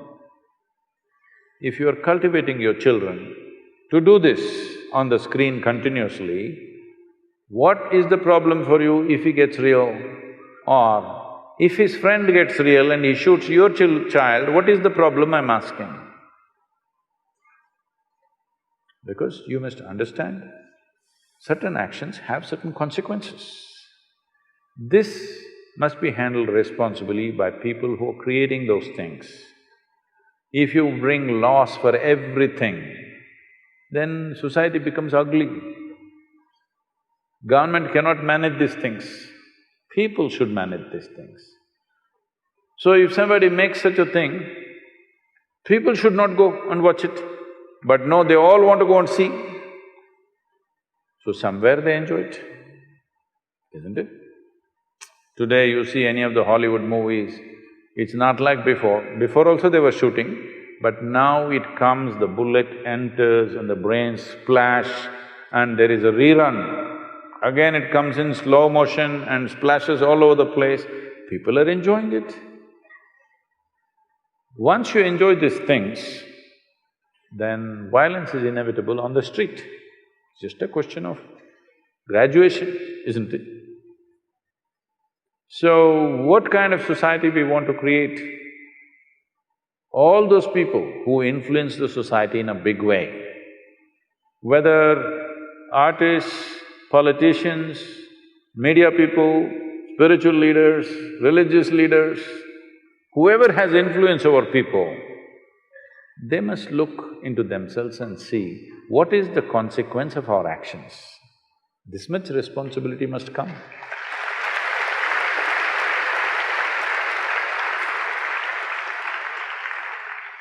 Sadhguru, here. Ooh.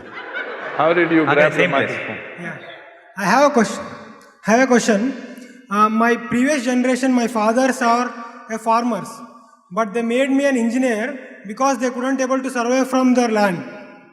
So the complete generation of my 5 fathers has converted to engineers or some other works. Oh. So entire farming is vanished there. I am interested to do farming, but because of the survival problem, I came to an engineering.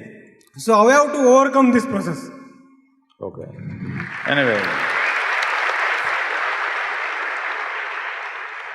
we would like to have a well-studied engineer, not an engineer who's converted. I don't know what that means. How do you get converted to engineering? Anyway, I understand what you're saying. See, this is a major tragedy unfolding in the country. Out of 160 million hectares of arable land in this country, 104 million hectares of land, the soil is right now labeled as distressed. That means nearly 60% of our soil is moving towards becoming uncultivable in a matter of anywhere between 15 to 40 years' time. In 40 years' time, the fertile lands that you have seen will turn into uncultivable land, maximum 40 years' time, anywhere between now to then. How does this happen?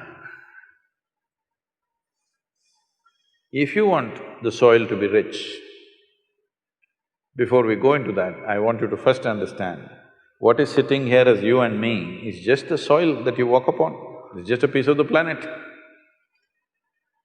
If the soil is weak, the food becomes weak.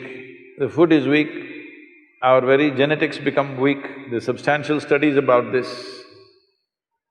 So why has the soil become weak? Why such a phenomena is happening in this country? The only way you can put back organic content into the soil is by the leaves of the trees and the animal waste.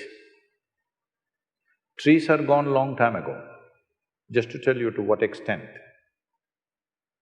In the Ganga basin, which accounts for 25% of India's geography and 33% of India's agriculture, we have removed 92% of green cover in the last 50 years. 92%.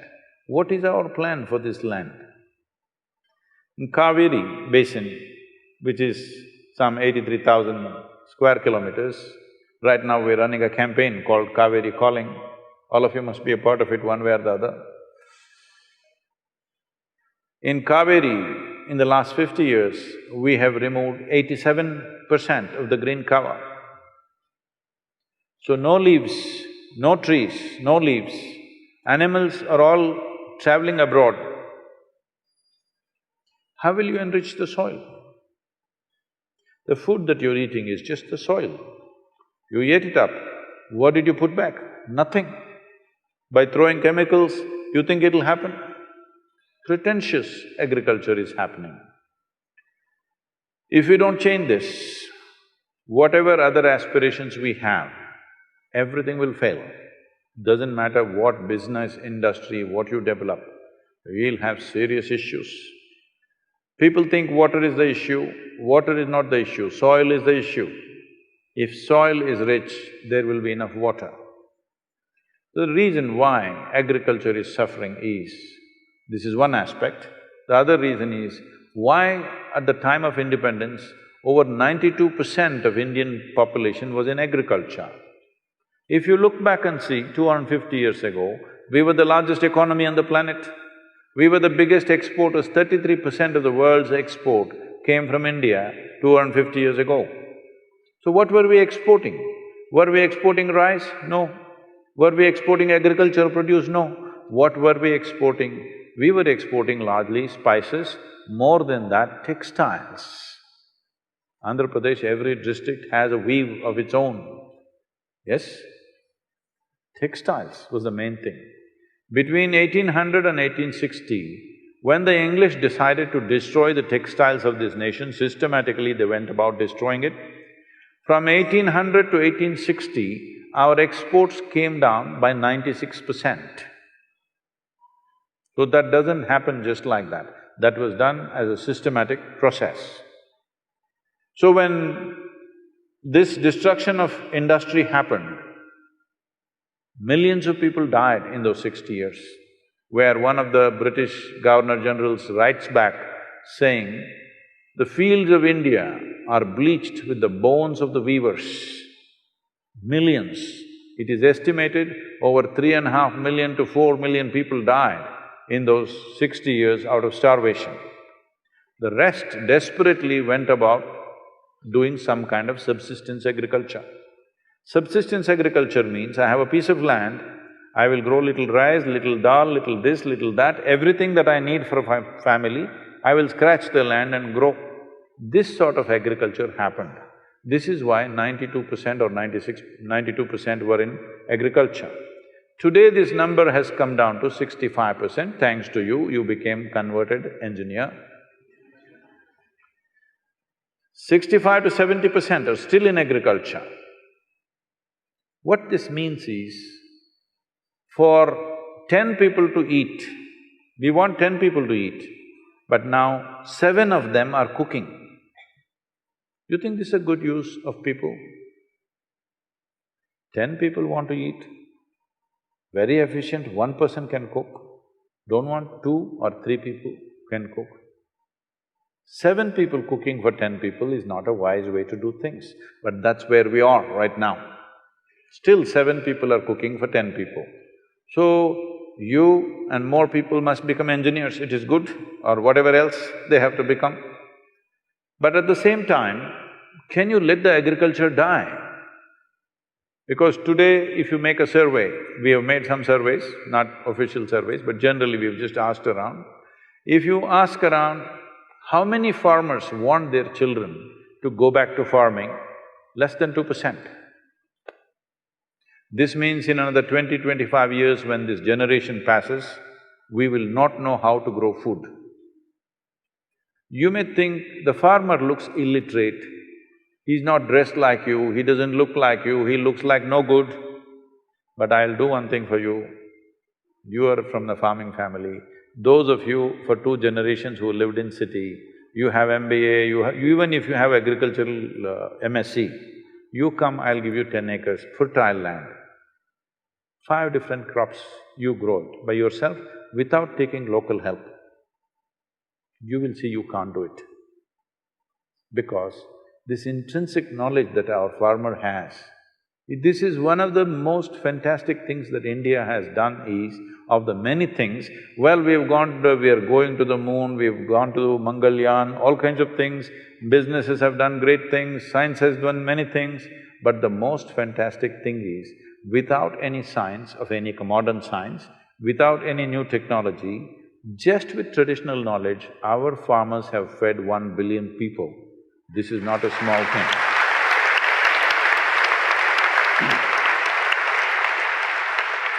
So this transition from farming to other things should not happen out of desperation, should happen as a good plan to do.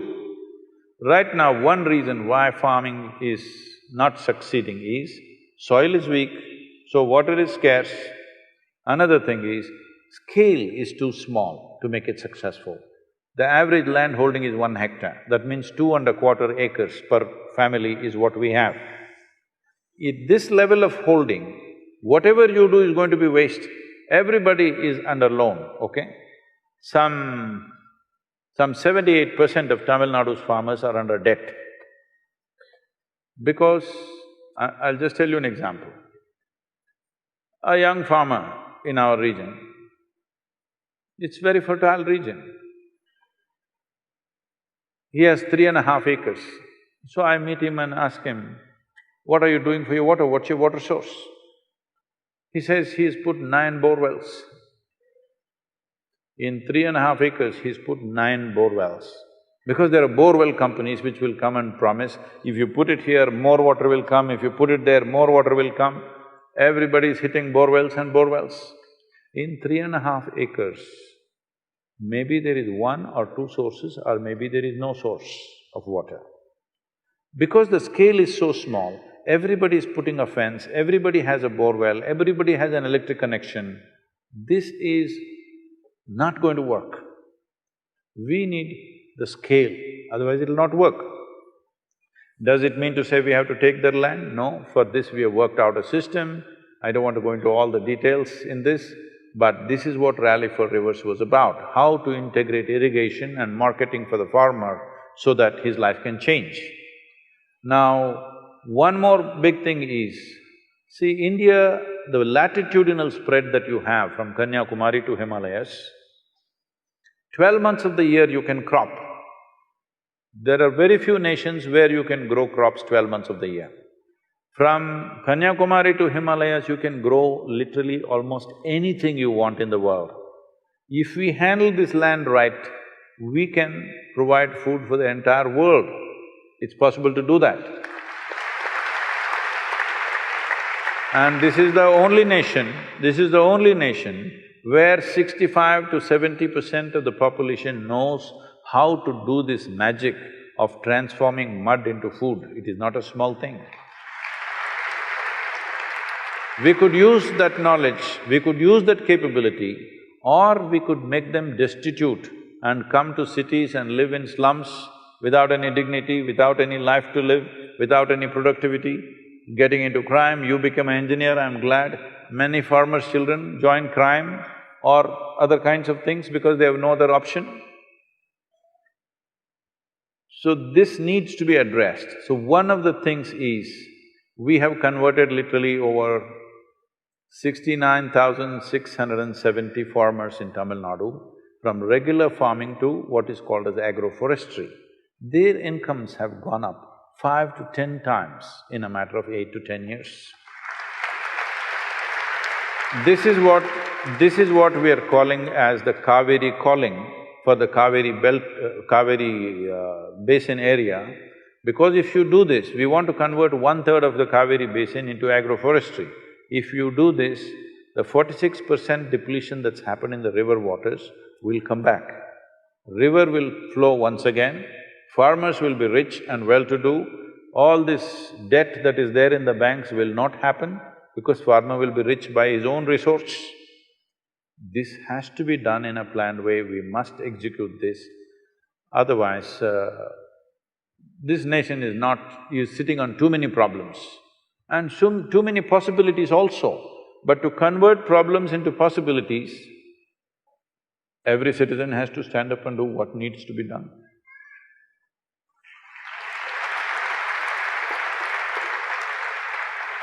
Namaskaram, Sadhguru.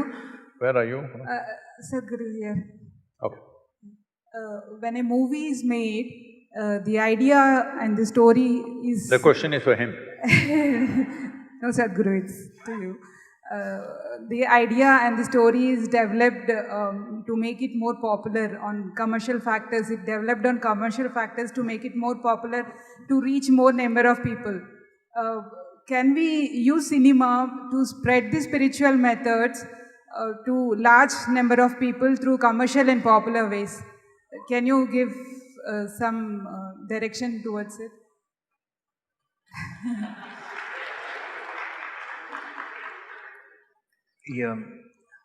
దీని మీద cinema తెచ్చా అంటున్నారా ఇలాంటి? To spread the spiritual methods, yes. Yeah. I mean, how do we use cinema to take the spiritual methods more to the… make it more popular? తీయచ్చండి, బ్రహ్మాండం తీయచ్చు, but set expectation ఉండకూడదు. ఈ వీకెండ్కి ఇంత కలెక్ట్ చేయాలి అలాంటివన్నీ పెట్టుకోకూడదు. బ్రహ్మాండం తీయచ్చు, బట్ తర్వాత కలెక్షన్స్ మాట్లాడుకోకూడదు అంతే. తీయచ్చు సినిమా అంటున్నాను, బట్ అది దాని రీచ్ ఏంటి, లేదంటే కొంచెం పేషెన్స్ ఉండాలి, నిజంగా జనంలోకి వెళ్ళాలి, అందరూ రావాలంటే. బట్ సినిమా అంటే ఒక కథలాగా చెప్పాలనుకుంటున్నారా? అది చేయొచ్చు, కానీ ఇంకోటి చాలా చాలా మంచి విషయాలు అప్పుడప్పుడు దూరుస్తుంటాం సినిమాల్లోకి, కొన్నిసార్లు కుదరదు. Sadhguru, can you give some direction in this? మీరే ఇవ్వాలి. He is the director, he is the actor. Okay, anyway. See, cinema means you're thinking in terms of the big screen. Well, it's not that it's not a possibility. The question is, who will go and watch it? It has to be commercially successful. Commercial success means people watched it, all right? This happened. This is about 10 years ago maybe now. I was in United States and I was talking to somebody who's some kind of an expert on internet affairs. So, I never get to go on the net and browse this and that, I never have the time to do those things. So I asked him, what are people looking for? Everybody is looking at their screen, what are they looking for? Very casually, very casually, as a matter of fact, he said, Sadhguru, about 70% of the data is pornography. I said, what? He said, yes. I said, I don't want to believe this kind of nonsense. 70%, is it pornography? It's not possible. Then I checked with a few other people, they all say, yeah, it's around that much, maybe 65, 70, something.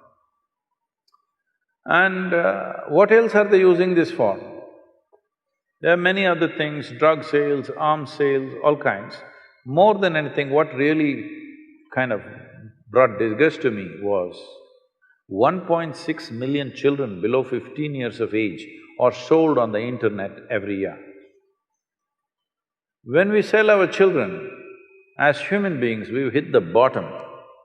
There's no further down to go, huh?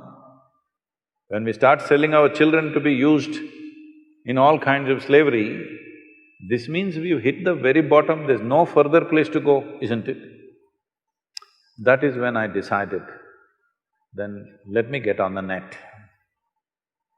So in the last 10 years, we've run a campaign that many of you in the upper regions might have suffered this. Even if you're watching pornography, in between, Sadhguru appears, inner engineering.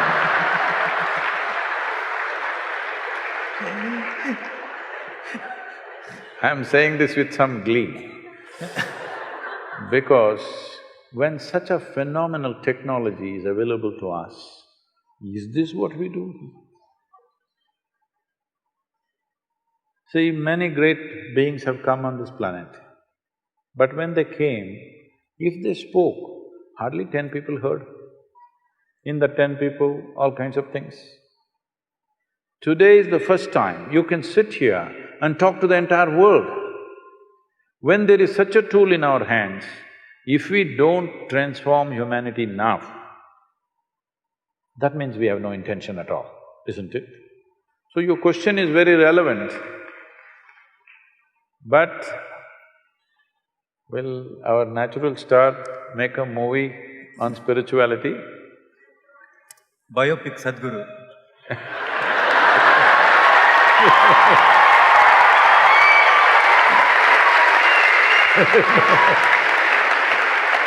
Last సినిమాలో ఉన్న ఆఖరి షాట్లో ఆయన guest appearance అలా pass అవుతారు frame, ఓకేనా? So, it definitely, every medium that we have, not necessarily a spiritual process, every medium that we have of communication must be used to transform human beings, because that's the only problem that you have on this planet, human beings. There is no other problem. Hello? Yes or no? That's the only problem. So when there is such a powerful means of communication today, technology is available to touch every human being in whichever part of the world he or she is living. When this possibility is there, this is the time to transform humanity.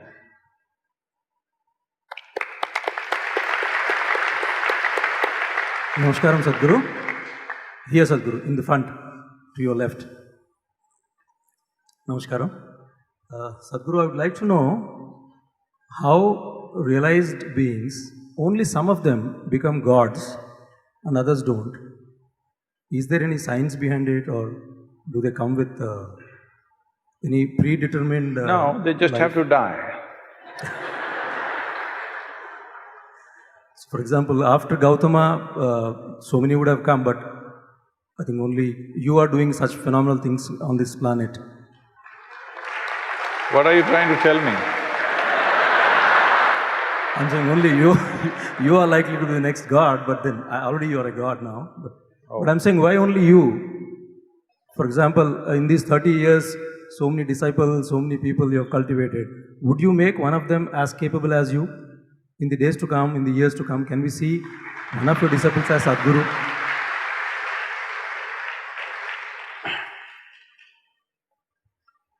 Oh.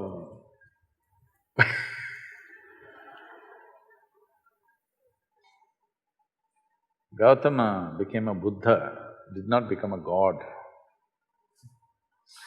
Buddha means one who is a dada over his buddhi.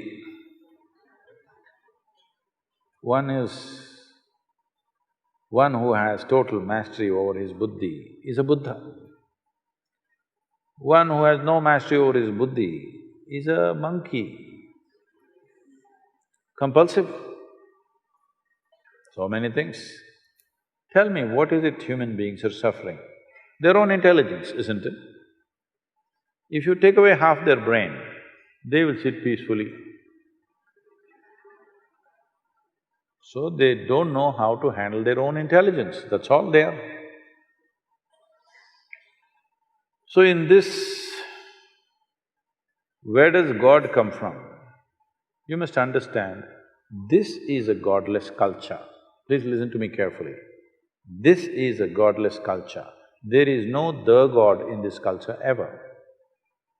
This is a culture where we always told you, your life is your karma. Did we or not? Huh? What does it mean? Karma means action. When you say, my life is my karma, It means you are saying, my life is my making, whether I'm making it unconsciously or consciously. This is not a culture to look up, this is a culture to look in. This is not a culture where you want to go and sit in God's lap. Here, this is a culture which does not value God more than freedom, because mukti was our highest goal, moksha was our highest goal, not God, isn't it? Now, imported ideas you've got, see, they all know what is God, what is heaven, the geography of heaven, they know the entire details. In this culture, we still don't know who we are. We are asking, who am I? This is the most profound question. The best thing about being a Hindu is, you're confused. Yes, it's very good. Because this is a geographical identity. This is not a religious identity which builds you confidence. I know this, God is with me. There's no such thing here. You don't even know who you are. So you're a natural seeker.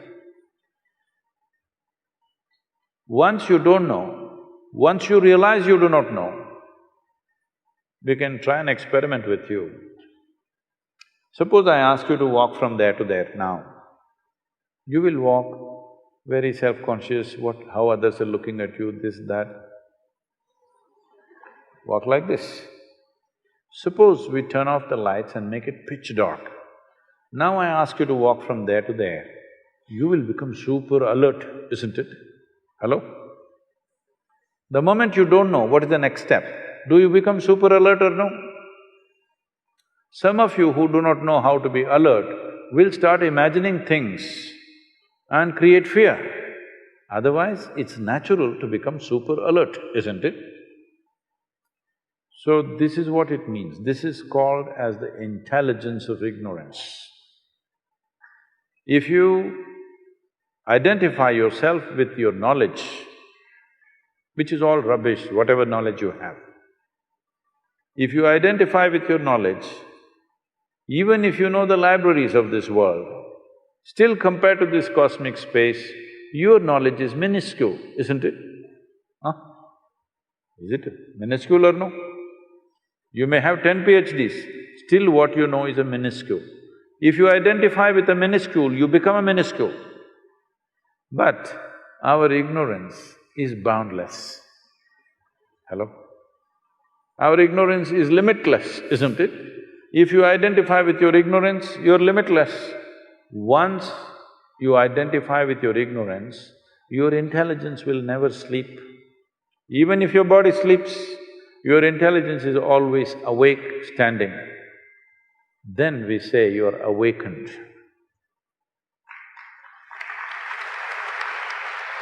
So, in this culture, because it's a godless culture, when we find a human being who is accomplished in a way that you cannot believe a human being can do these things, then we say he's a deva or he's a deity.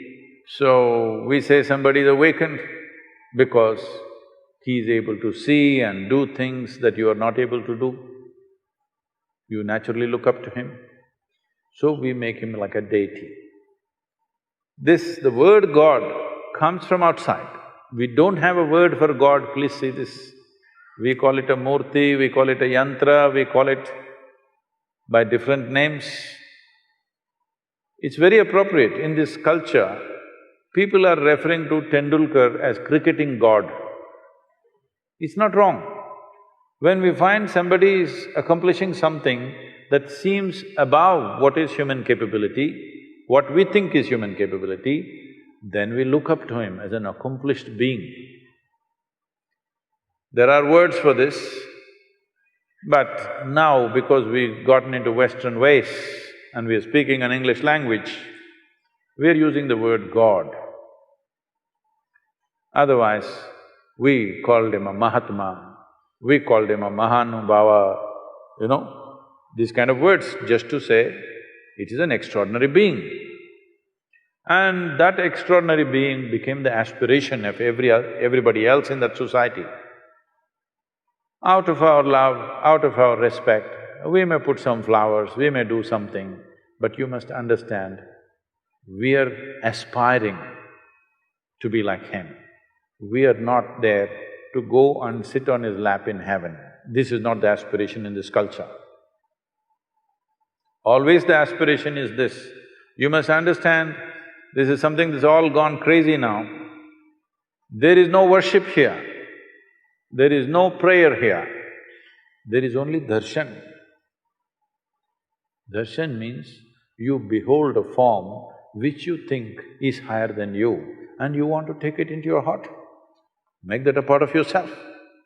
That is what darshan means. You go to temple not to pray. Darshan, just to see. Nothing need to happen, nothing to talk, nothing to tell him, no appeal, just to see. But because we've gotten so westernized, we are doing all that. Because they're saying they're talking to their God and their God is talking to them, now we also pretending he's also talking to us. We don't want to be left out. No, you are supposed to just behold, that's all. Darshan is the only thing you do, no prayer. So, this is a hodgepodge thing, so you're saying this. Gautama did not become a god, people are aspiring to become a Buddha. So you think all the people around me are such dumb idiots. Nobody is working to become whatever they see as Sadhguru. You think nobody is working? They are.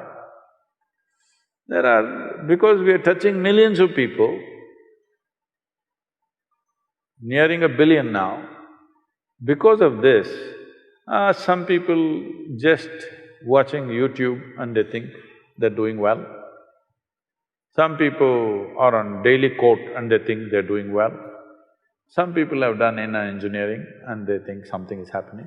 So what is the difference between an established process, actually something that you have to do with yourself like inner engineering or further programs, and just watching talks or even being here is, one is titillation, another is transformation.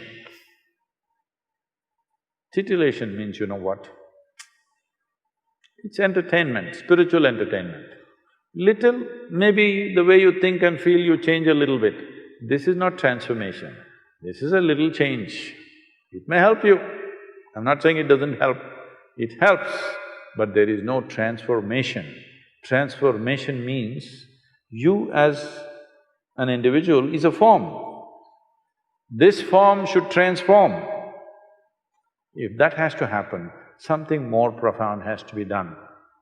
We are seeing, we are looking for sponsors and other things. If it comes through in the next few months, we may roll out inner engineering programs free of cost.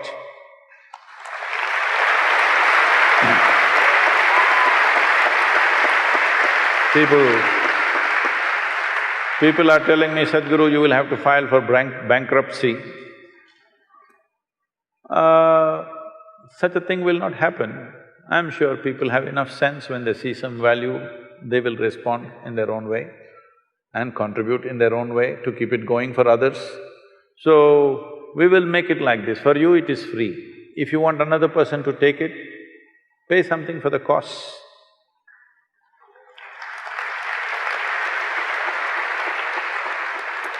One last question.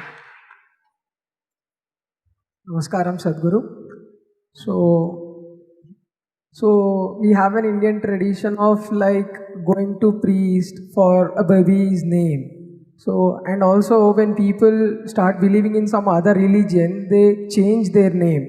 So I have this question that has a person's name, like does a person's name have an influence on what he becomes?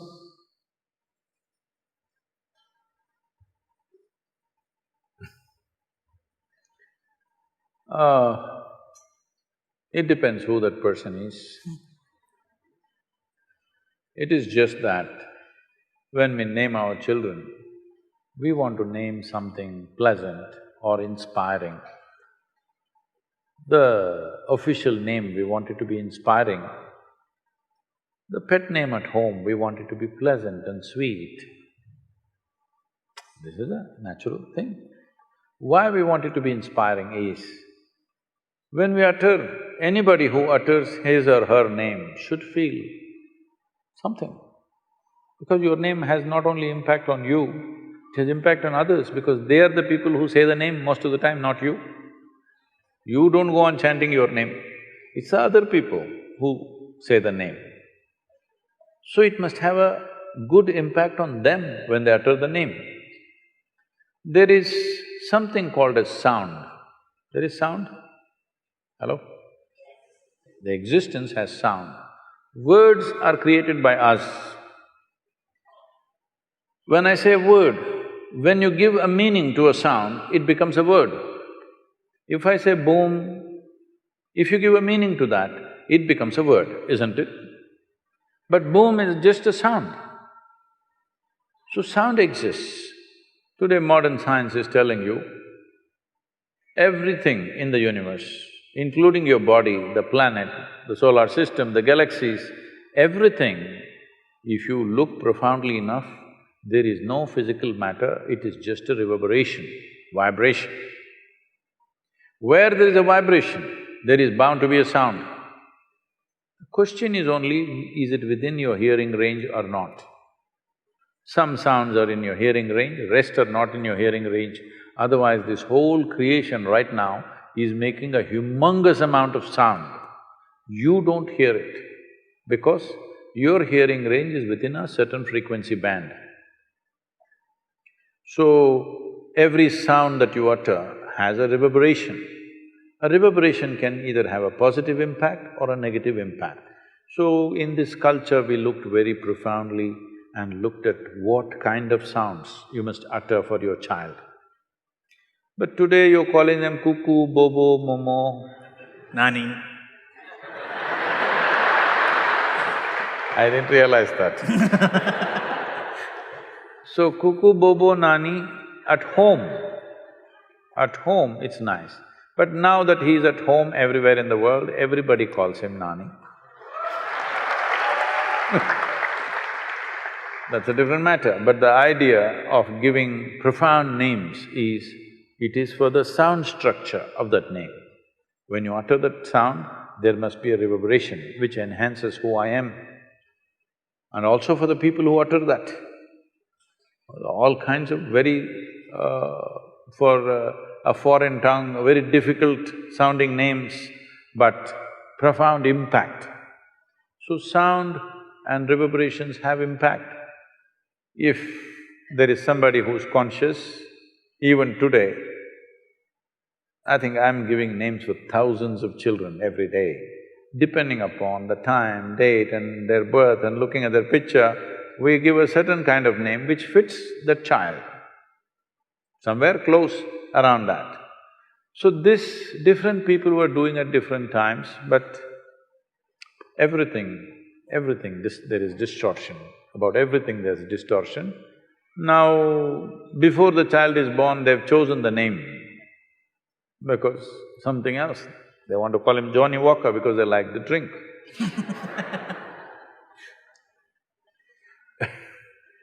So, times are changing, but the existence has not changed. Only the social times are changing. Existentially, nothing has changed. Reverberations are reverberations. What has impact on you has impact on you. Positive impact, negative impact is there in the world. Is it a deciding factor? No. You can have any kind of name and still live well. But we are trying to use every kind of support that we have, why not? Every little support becomes valuable when difficult times come, isn't it? If your name is Shiva, every day we have to utter the name Shiva, Shiva, Shiva. Even if we are not thinking of that one, just looking at you, we are saying Shiva. Even our dogs were named like this. Only today, because of the English people, lot of people think in every family I see, it's just crazy. They have all Indian names, but the dogs have always foreign names.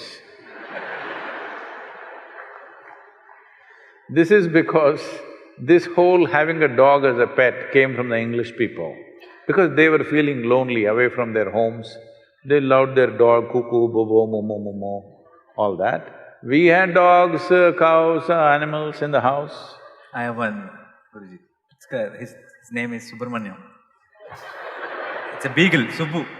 I did a film called Everyday Subramanyam, so we named him Subramanyam. Subramanyam is a good name for him. So we named everything like that because we have to utter it every day. One way or the other, we somehow utter sounds which are beneficial to us. Thank you very much.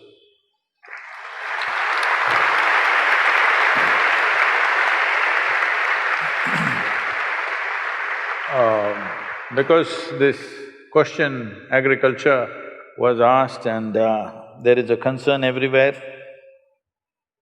Chennai has gone dry. Next they're saying Bangalore will go dry, Hyderabad is standing in the queue.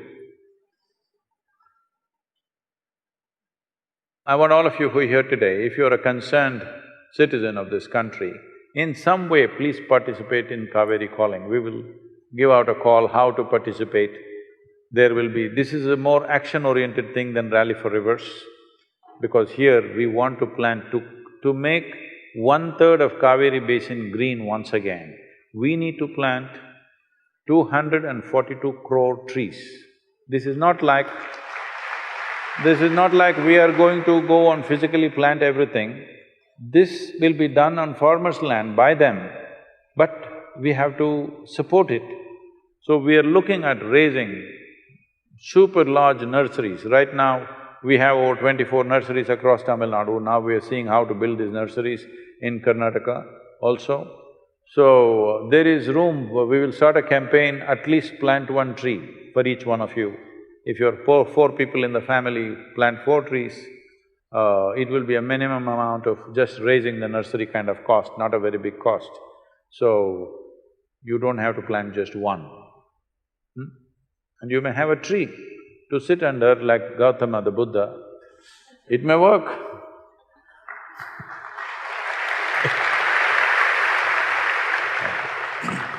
Thank you very much. Concluding… If you want to say something, please. Yeah, I just wanted to say, I just told few of my friends that I'm going to meet Sadhguru. So I thought they will tell me to take blessings or, they'll tell me questions what to ask. But you know what they said? They said, give him a hug, man, they said. You are cool, sir.